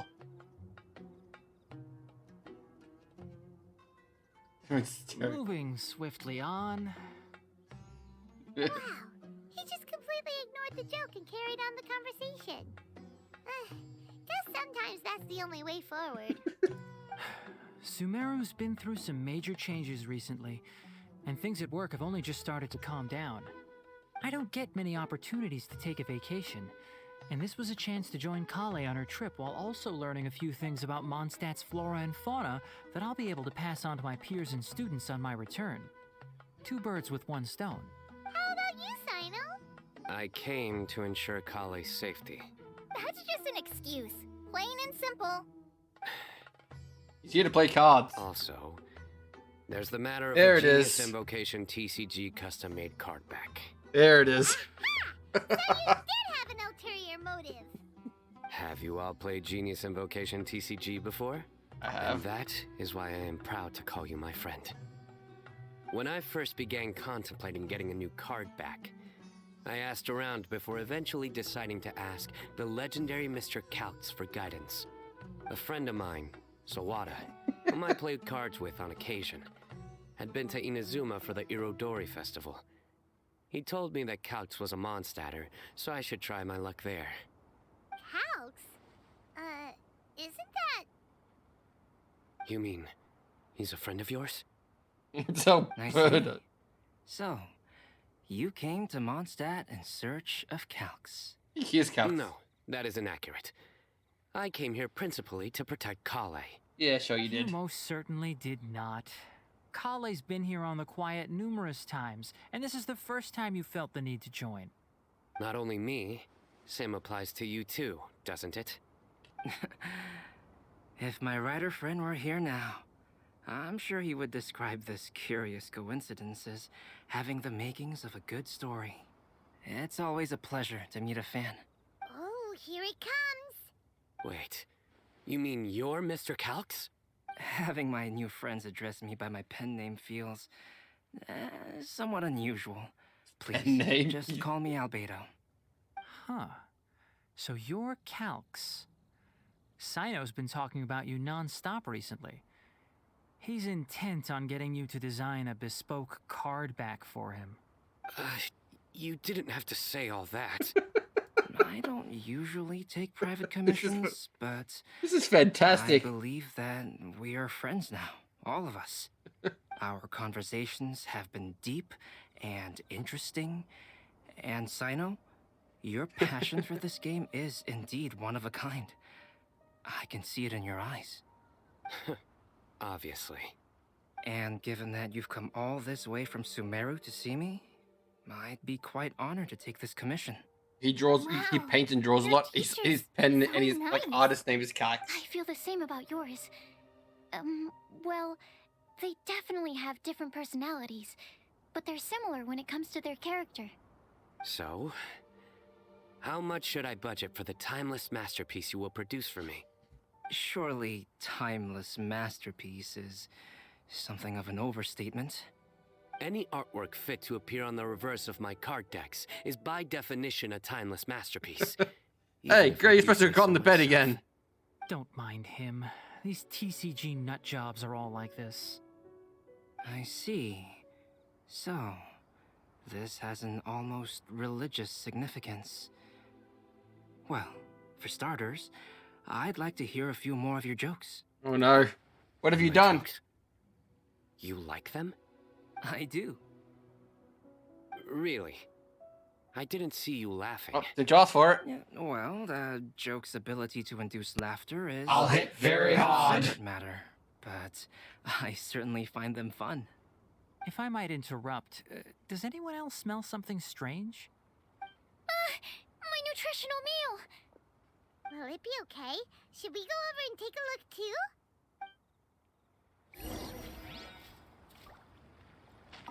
I'd be grateful if you could check on Sucrose.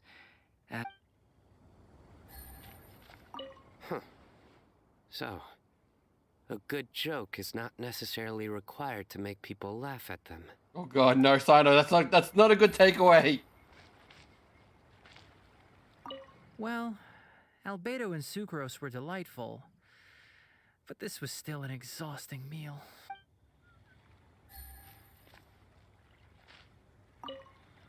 The cooking pot is...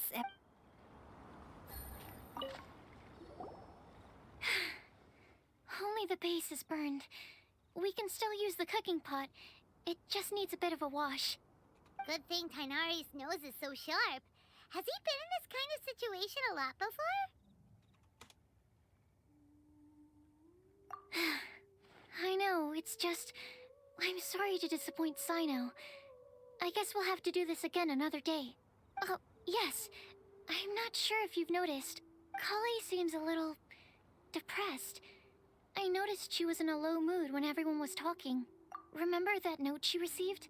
I was just thinking. I want to try solving this riddle and giving Kali the chance to accept the blessing. Oh, yeah! She's the one who needs your help. Exactly. Maybe she'll be willing to breathe into my test tube. But anyway, that can wait. As much as I'd like to make progress in my research, I'd prefer to see her smile. All right, we'll help out too. You will? Then tell me, honestly, do you think that this prophecy is for real too? Uh-huh. Right!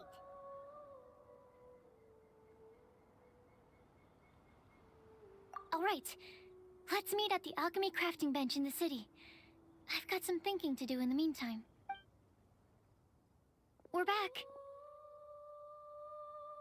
Oh, what a shame. You just missed a joke about windmills.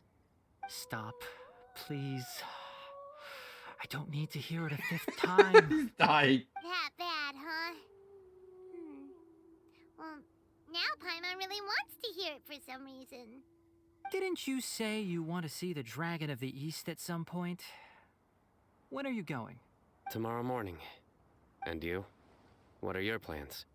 I'll go into the mountains to have a stroll and collect a few plants as samples. Oh, perhaps I could join you?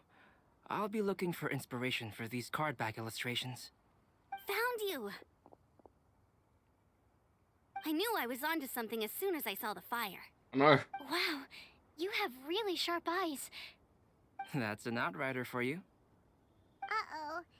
Did we break the fire safety rules or something? Actually, you didn't. Strictly speaking, you should have reported your plans first. But since two of our very own alchemists are here, I'm happy to look the other way. Ah, yes, introductions. I'm Amber, and this is the Reconnaissance Company Captain Eula. A good She'll take friend of mine. revenge on you. That's all she knows is how to take revenge. Good evening. You are friends of Kale, yes? A pleasure to meet you. Oh, Amber and Eula. The pleasure is ours. I've heard a lot about both of you from Kale. Oh, really? All positive, I hope. You asked that last time, too. Of course it was positive. I'd say. We hear the latest news about you every time you write to Kale. Glad to know we've made a good impression so far. Anyway, we're just here to collect Kale, so don't let us interrupt your chat. Come on, Kale. We're gonna take you to check out a few scenic spots. Okay, great. Still as high energy as always. You know Amber? Yes, we've met. She's Kale's most important friend. And for that, we are also very grateful to her. That's Amber for you. Her outgoing personality means she can make friends with just about anybody. It's getting late, and we still have a lot lined up tomorrow. I suggest we all head back and get some rest. All right, I'll start packing up.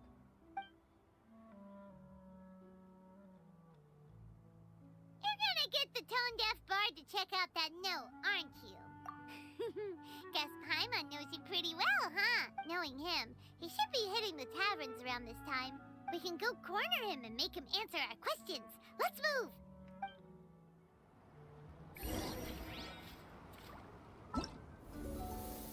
11 days. I still got plenty of time.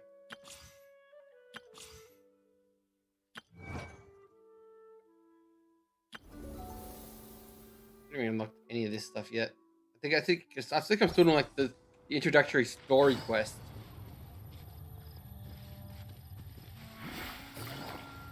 Really put a one to this event. Where's that lousy drunk? There he is. This is another god. Hello, god of Mondstadt. Oh, it's been a while. Paimon called it. Tone-deaf bard drinking as usual. Put your drink down and get your game face on. We've got some important questions for you, mister. Okay. So, what do you make of it?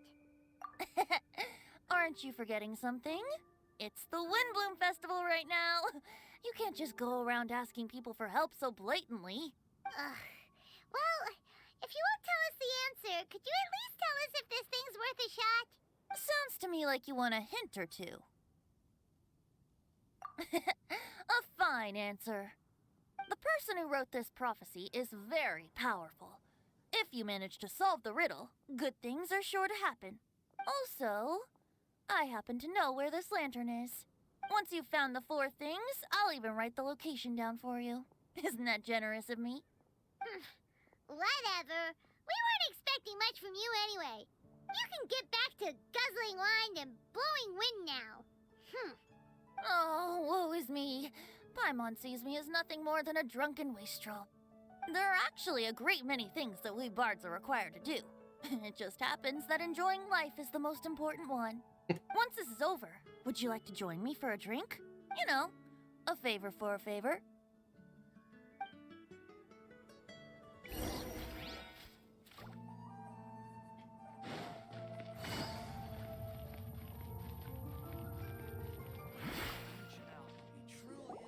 A flower that is not of this world.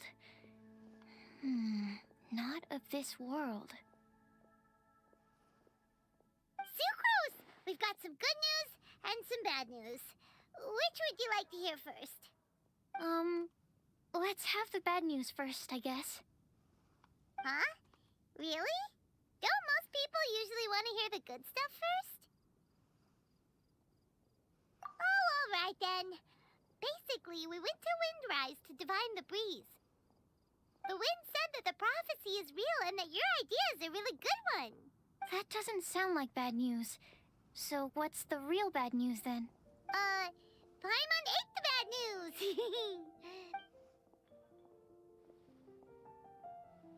That's a Sino joke. Blame Sino. If it's not funny, then it's his fault.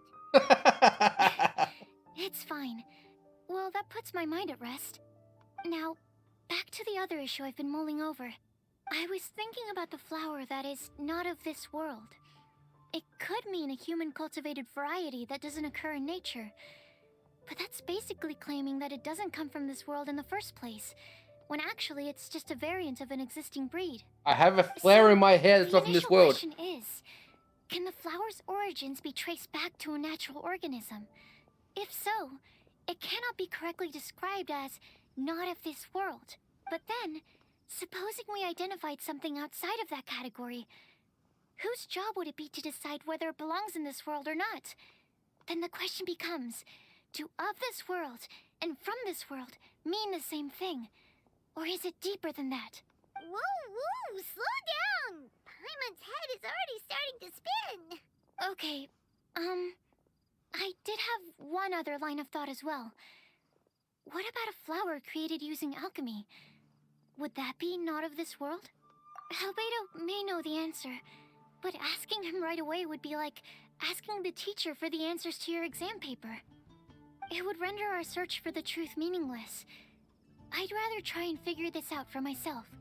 Could it be the wind bloom? Oh, now that you mention it, that's definitely a possibility. The wind bloom doesn't refer to a specific flower. Everyone defines what it means for themselves. In which case, the wind bloom doesn't exist in reality. This does seem like a promising direction. I've made a note. Okay, I better go read up on this. Yay! Paimon was actually useful this time! Guess we have that sweet madame to thank, huh? Your broken clock is right twice a day. I'll need some time to prepare. Could we meet up here in, say, 2 days' time? Sure thing! In the meantime, we'll also think about the other 3 riddles in the prophecy. But, since we're really going for this now, shouldn't we say something to Kale about it? I originally wanted to leave it as a surprise for her. And I also didn't want to get her hopes up over nothing. But you're right, Paimon. I'll need to be careful how I word it. All right.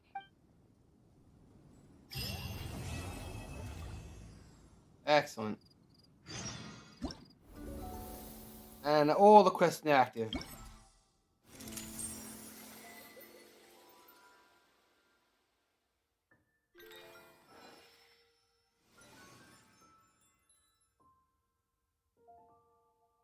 Take photos. Music. What would be the combat challenge? Usual shop.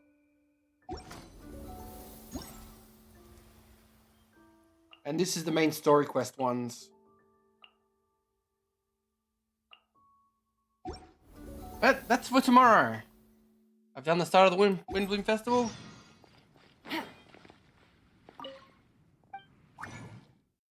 I'm just gonna cast the rest of these.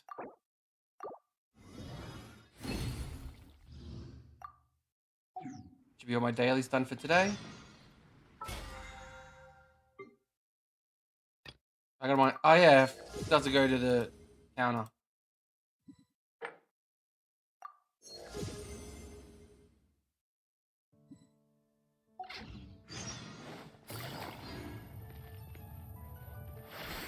Add Astro.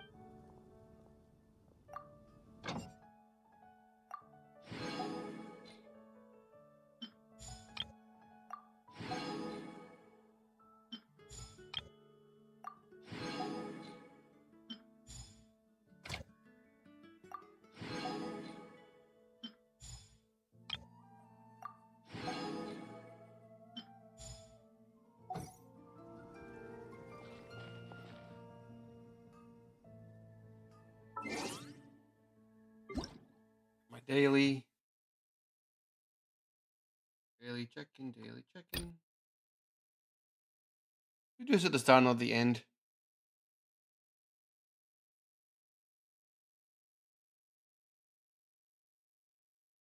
I'm just very lazy.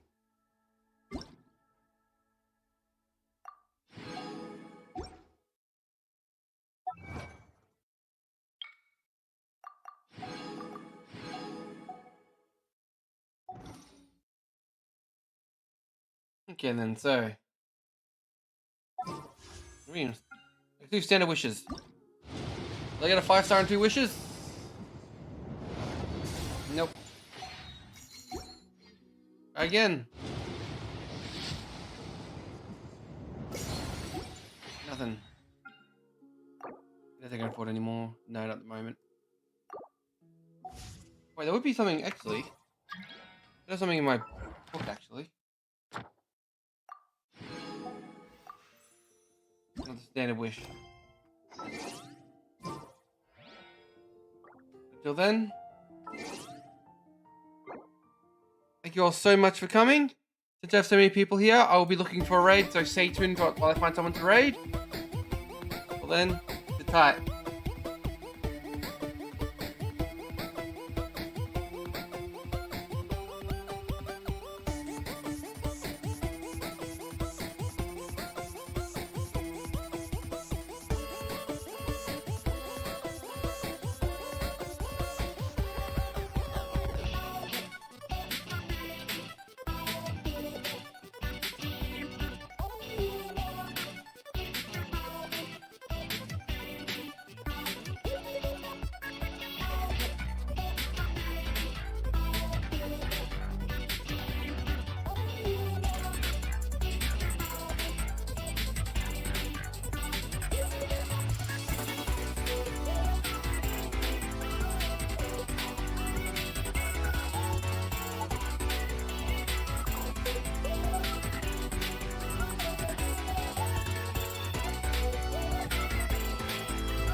Vicar's a good friend of mine.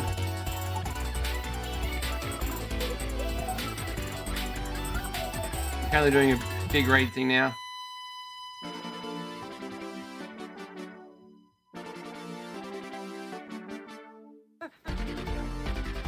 You know, we are not just surviving. We are not just surviving. We're now thriving.